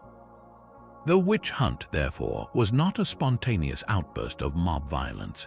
It was a legalized, bureaucratic killing machine, a hideous perversion of the very institutions of law and order that were supposed to protect society. This tragic episode shows us that the greatest horrors in history are often not born from simple ignorance, but from the deadly intersection of new technology, ideological extremism, and the cold, efficient power of the state. From the tragic shores of Ireland, we cross the Atlantic to a sun-scorched hillside in Montana, where another powerful national myth has been meticulously dismantled by the trowels of archaeologists and the careful reading of history. The story of General George Armstrong Custer and his last stand at the Little Bighorn is one of the most iconic in American lore. It's an image seared into the national consciousness, the golden-haired general standing proudly with his dwindling troopers, fighting to the last bullet against a swirling, overwhelming horde of Native American warriors. For generations, this narrative of heroic sacrifice served as a comforting explanation for a shocking military defeat, transforming a disastrous failure into a symbol of noble, if doomed, courage. But the true story, uncovered by historians and forensic archaeologists, is not one of heroic defiance, but of catastrophic miscalculation, tactical disintegration, and a stunning victory for the Lakota and Cheyenne forces who were brilliantly defending their families and their way of life. The myth of Custer's last stand was born almost immediately from the ashes of the battle itself. When news of the total annihilation of 5 companies of the 7th Cavalry reached the American public in July of 1876, it arrived just as the nation was celebrating its centennial. The shock was profound. To make sense of such a humiliating defeat, the press and the military quickly crafted a narrative that focused on the bravery of the soldiers rather than the competence of their commander. Custer, who had been a flamboyant and controversial figure in life, was recast in death as a martyred hero. Paintings and illustrations depicted a tight knot of blue-coated soldiers on a hilltop, making an orderly, disciplined final resistance. This image served a vital purpose. It obscured the uncomfortable truth that the U.S. Army, at the height of its power, had been decisively beaten by the very people it was trying to subdue. The myth allowed the nation to mourn a hero instead of questioning a policy of westward expansion that was leading to brutal conflict. The first major crack in this myth came from the very people who had been erased from the heroic version, the Lakota and Cheyenne survivors of the battle. For decades, their accounts were dismissed as biased or unreliable, but when historians finally began to take them seriously, a completely different picture emerged. Warriors like Two Moons, Wooden Leg, and Gall described not a static, heroic last stand, but a fight characterized by fluid movement, confusion, and the rapid collapse of the cavalry's position. They spoke of soldiers breaking and running, of a fight that was over in less than an hour, and of Custer's command being split into smaller and smaller groups that were then overwhelmed in sequence. Their testimony pointed not to a valiant defense but to a rout. The most powerful evidence to confirm these native accounts came from an unexpected source: archaeology. In the 1980s, a grass fire swept across the battlefield, clearing the vegetation and allowing for the first comprehensive archaeological survey of the site. Led by folklorist Doug Scott, teams systematically swept the area with metal detectors, plotting the precise location of every cartridge case, bullet, and artifact. What they found was a forensic map of the battle that told a story of chaos, not order.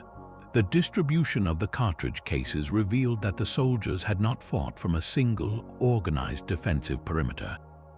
Instead, the evidence showed several distinct skirmish lines that rapidly contracted. Crucially, the analysis of the firing pins on the spent casings allowed archaeologists to track the movement of individual soldiers' weapons. They found that many soldiers had been firing and then retreating, their positions collapsing under pressure. The pattern of bullets indicated that the Lakota and Cheyenne warriors had used covering fire to pin the soldiers down while others flanked them, a sophisticated tactic that belied the image of a mindless, chaotic charge. This archaeological evidence points directly to the core of the historical reassessment, Custer's own monumental tactical errors. The general, eager for a decisive victory to revive his flagging career, made a series of fatal assumptions. First, he drastically underestimated the size and capability of the enemy force. Army scouts had warned him he was facing a village of perhaps 1,500 people, but in reality, it was one of the largest gatherings of Plains Indians in history, containing as many as 7,000 to 10,000 people, including between 1,000 and 2,000 seasoned warriors led by legendary figures like Sitting Bull and Crazy Horse. Second, Custer violated a fundamental principle of warfare.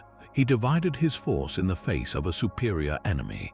He sent 3 companies under Captain Frederick Benteen on a scouting mission to the left, and 4 companies under Major Marcus Reno to attack the southern end of the village, while he took 5 companies to strike from the north.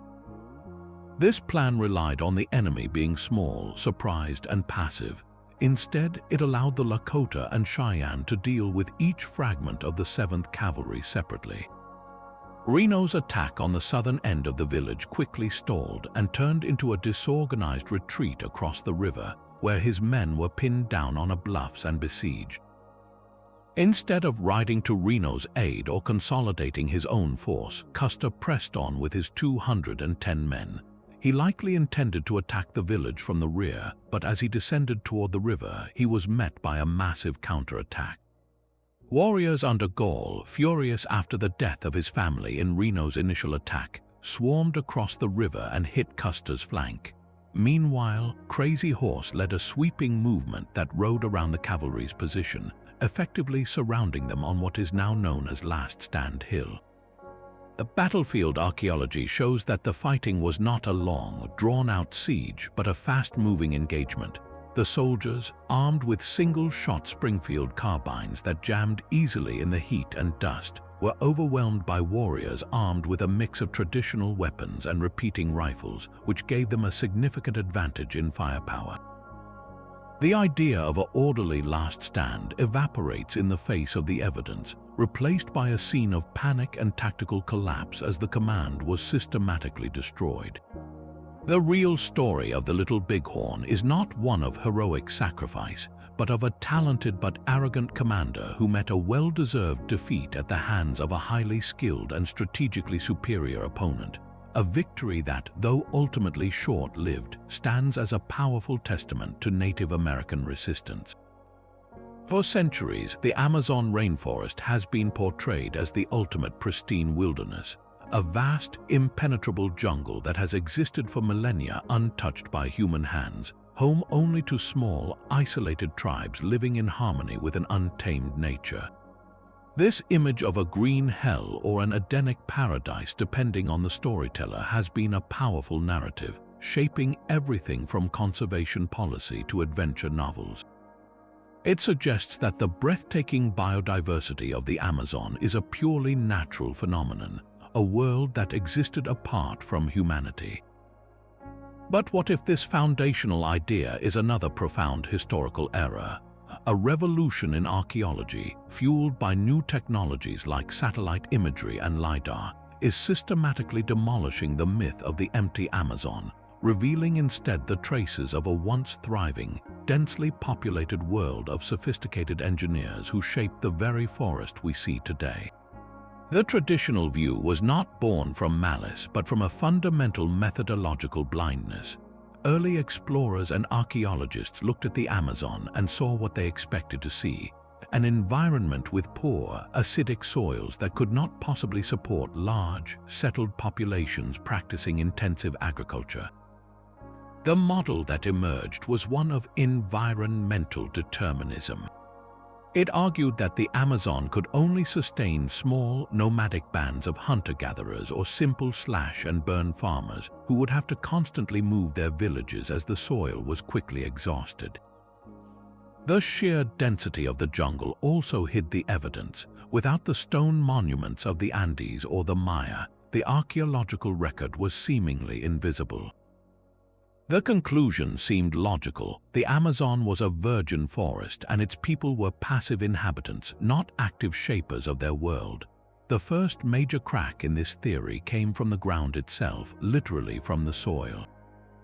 Scientists began to identify patches of remarkably fertile, dark earth scattered throughout the Amazon basin, known as terra preta do Indio, Indian black earth. This is not a natural soil, it is a human-made marvel. Terra preta is packed with charcoal from centuries of controlled burning, organic waste like fish bones and turtle shells and pottery shards. This combination creates a supercharged soil that remains fertile for centuries, a self-renewing resource in the midst of the nutrient-poor rainforest. The presence of terra preta is a direct, tangible legacy of large, settled populations. You don't create such rich, extensive plots of land if you are a small, nomadic group constantly on the move. These dark earth islands are the footprints of forgotten gardens, orchards, and town sites, proving that people didn't just live in the Amazon. They invested in it, they improved it, they built a capital of fertility that is still paying dividends today. But the real game changer has been the view from above. With the advent of satellite photography and more recently, LiDAR light detection and ranging archaeologists can now digitally strip away the dense canopy of trees to map the ground beneath. What LiDAR has revealed is nothing short of staggering. Across the Amazon, particularly in the upper Xingu and Bolivian Beni regions, researchers have mapped vast, complex networks of geometric earthworks. We are not talking about simple villages. We are seeing huge ceremonial circles, precise squares, and intricate systems of causeways and moats that connected settlements across dozens of miles. In the Brazilian state of Acre, hundreds of enormous geometric ditches and embankments have been found, some forming perfect circles over 1,000 feet in diameter. These were not just ditches, they were likely defensive structures, ceremonial centers, and water management systems all in one, requiring a level of social organization and coordinated labor that rivals many ancient societies we consider civilized. This evidence points to a completely new model for pre-Columbian Amazonia, the Garden City. Instead of a landscape dominated by a single, dense urban core like a European city, the Amazon appears to have been a constellation of interconnected smaller settlements, linked by straight roads and surrounded by managed parklands. These were not cities of stone, but of earth and wood perfectly adapted to their environment. The inhabitants practiced a form of agroforestry that was so sophisticated we are only now beginning to understand it. They didn't just clear the forest, they curated it. They planted useful trees, fruit and nut-bearing species like Brazil nut, cocoa, and palm, creating what are essentially food forests that still exist today. The incredible biodiversity of the Amazon, long thought to be entirely natural, may in part be a legacy of this ancient human landscaping, a carefully designed mosaic of cultivated plots, orchards, and managed wilderness. The scale of this civilization suggests a population that was immense. Estimates for the pre-Columbian population of the Amazon basin have been radically revised upward, from a few million to perhaps 8 to 10 million people or even more. This was not a sparse wilderness, it was a thriving, managed landscape, a world of bustling river ports, ceremonial centers, and productive farmland. So what happened to this lost world? The answer is a story we have seen before, but on a catastrophic continental scale. When European explorers and missionaries began navigating the Amazon's tributaries in the 16th and 17th centuries, they did not arrive in an empty land. Early accounts, like those of Gaspar de Carvajal from the Orellana expedition of 1542, describe densely populated riverbanks, large villages, and even sightings of prosperous, well-organized towns. But the visitors brought with them an invisible army: smallpox, measles, influenza, and other diseases for which the indigenous peoples had no immunity. The demographic collapse that followed was swift and apocalyptic. Within a century or two, upwards of 90% of the population had been wiped out. The survivors, their social structures shattered, retreated into smaller, more isolated groups. The cultivated plots were reclaimed by the jungle, the earthworks were covered by vegetation, and the memory of this vast, managed world faded, leaving behind only the myth of an eternal, primeval wilderness. The Amazon we know today is not a pristine relic of nature. It is a garden that has been growing wild for 500 years, a poignant and powerful monument to the millions of people who shaped it, and the tragic collapse that allowed the forest to forget its gardeners. But if the story of the Amazon reveals a lost world hidden beneath a myth of pristine wilderness, our next case involves an object that seems to hide an entire theological truth beneath the faint image of a man. Few religious artifacts have captivated the world's imagination like the Shroud of Turin. This 14-foot-long linen cloth, bearing the ghostly, haunting imprint of a crucified man, has been venerated for centuries as the actual burial shroud of Jesus of Nazareth. For believers, it is the ultimate relic, a divine photograph of the resurrection, its mysterious image defying all natural explanation. The aura of mystery surrounding it was so powerful that for generations, scientific inquiry seemed almost secondary to its spiritual allure. That is, until the late 1980s, when a groundbreaking, internationally coordinated scientific endeavor sought to answer the question once and for all. The results did not simply challenge the shroud's authenticity. They delivered a verdict that seemed to settle the debate with cold, empirical finality. The shroud's known history begins squarely in the medieval period. Its first clear historical appearance was in the 1350s, when a French knight named Geoffroy de Charny presented it to a church in Liège, France. From the very start, it was a subject of controversy. The local bishop of the time, Henry de Poitiers, investigated the shroud and declared it a cunning forgery, even claiming to have met the artist who painted it. For the next several centuries, it passed through the hands of the House of Savoy, surviving a chapel fire in 1992 that left the distinctive burn marks and water stains we see on it today, before finally being donated to the Vatican and housed in the Cathedral of St. John the Baptist in Turin, Italy. This documented timeline alone placed a heavy burden of proof on those who claimed it dated from the 1st century. If it were the genuine article, why did it vanish without a trace for 1300 years only to suddenly appear in 14th century France? The opportunity for a definitive test came with the advent of radiocarbon dating. This revolutionary technique measures the steady decay of carbon-14, a radioactive isotope found in all organic matter. Since plants stop absorbing carbon-14 when they die, scientists can measure the remaining amount in a sample of linen, which is made from flax plants, and calculate its age with a high degree of accuracy. After years of delicate negotiations between the Catholic Church and the scientific community, permission was finally granted in the 1980s for a small sample of the shroud to be subjected to this test.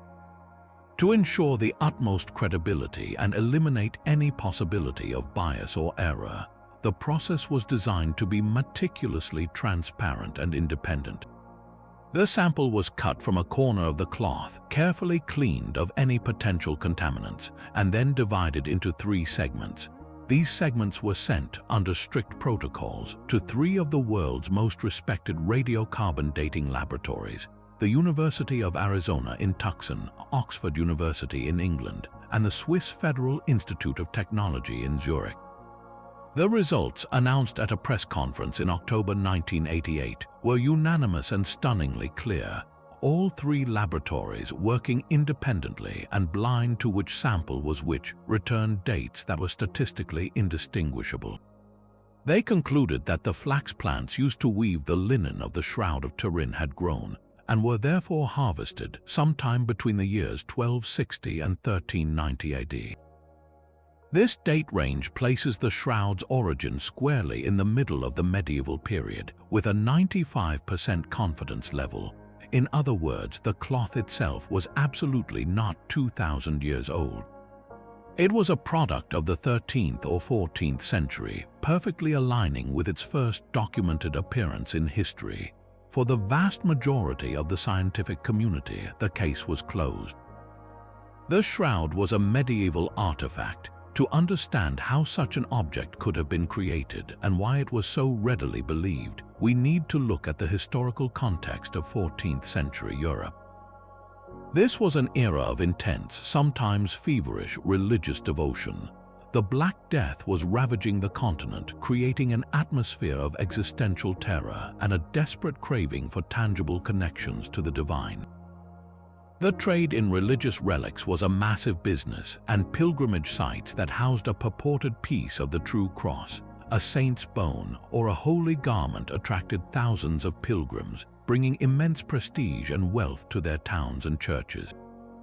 In this environment, the incentive to create or acquire powerful relics was enormous. The Shroud of Turin was not an isolated case. It was part of a well-documented boom in manufactured relics from this period. The technology to create its image, while mysterious, was almost certainly within the grasp of a skilled medieval artisan. Researchers have since demonstrated that a simple technique involving a bas-relief, a raised image of a human form, and a compound of acidic pigment could be used to chemically stain linen in a way that creates a faint, negative, three-dimensional image very similar to that on the shroud, a process that would have seemed like magic to contemporary observers. Despite this scientific consensus, the shroud has lost none of its power to inspire controversy and belief. For those who maintain its authenticity, the 1988 carbon dating results are not the final word, but a puzzle to be solved. Skeptics of the findings have proposed various theories to explain the medieval date. Some suggest that the sample taken was from a section of the cloth that had been expertly rewoven after the 1992 fire, contaminating the test with newer threads. Others posit that a bacterial or fungal biofilm on the linen fibers could have skewed the carbon-14 levels, making the cloth appear younger than it is. However, these theories have been largely dismissed by the scientific community. The sample cleaning protocols used in 1988 were exceptionally rigorous, specifically designed to remove such contaminants. Furthermore, subsequent studies, including textile analyses of the weave pattern itself, have confirmed that the shroud's linen is consistent with known medieval weaving techniques, not 1st century Palestinian methods. The enduring fascination with the Shroud of Turin, then, is about more than just carbon atoms. It speaks to the profound human desire for physical proof of the divine, for an object that can bridge the gap between faith and empirical knowledge. Science, in this case, provided a clear answer about the age of the linen, but it cannot and was never designed to explain the depth of the devotion the image inspires. The shroud remains a powerful symbol, a medieval masterpiece of artistry or perhaps of faith, that continues to challenge us to reconcile what we can prove with what we feel to be true. Its story is a quintessential example of how a historical mystery, when subjected to the rigorous light of science, can be resolved, yet still retain its power over the human heart. And so we arrive at our final, and perhaps most profound, historical correction, one that challenges the very backbone of how we understand the modern world. For the better part of 2 centuries, the story has been clear and deeply ingrained. The rise of the West was inevitable.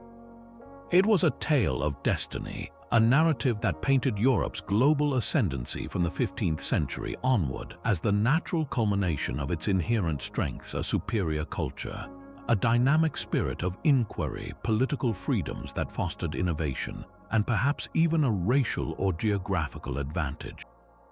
This was the world we all learned, a linear path of progress leading from ancient Greece and Rome through the Renaissance and Enlightenment to the Industrial Revolution and the creation of a world-spanning colonial empire. The rest of the world, by contrast, was often portrayed as stagnant, despotic, or simply left behind by the march of history.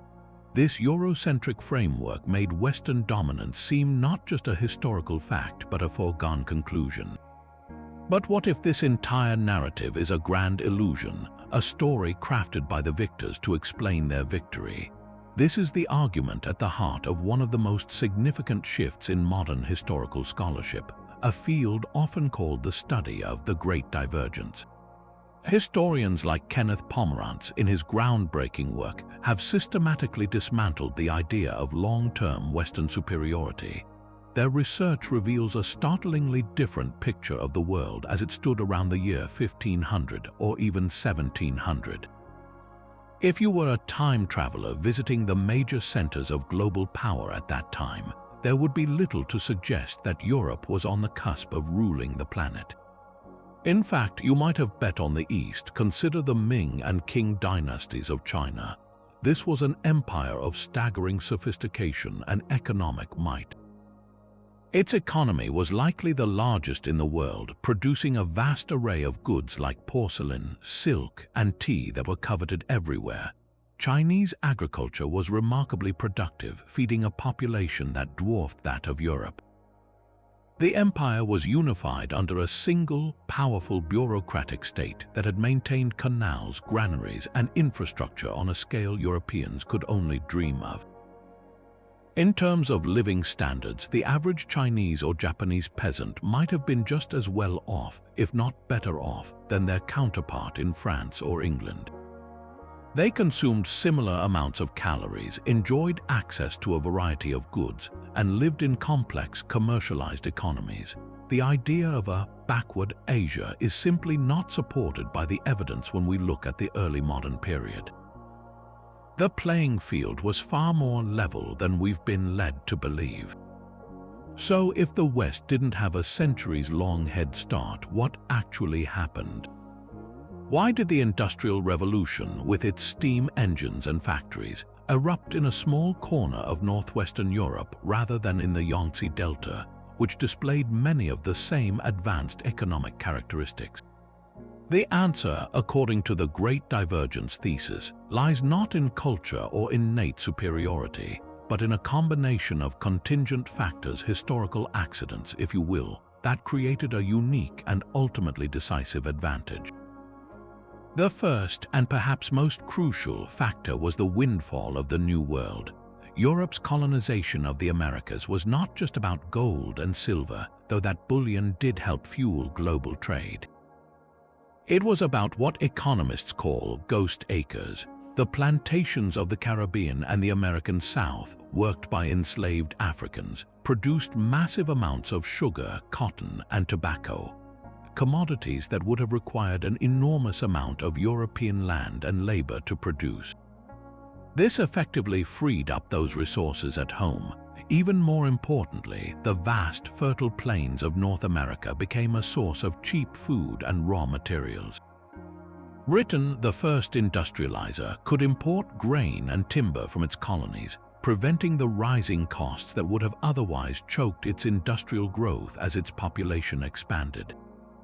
This access to what was essentially a second continent of resources provided an escape hatch from the ecological constraints that were beginning to bind other advanced economies, including China's.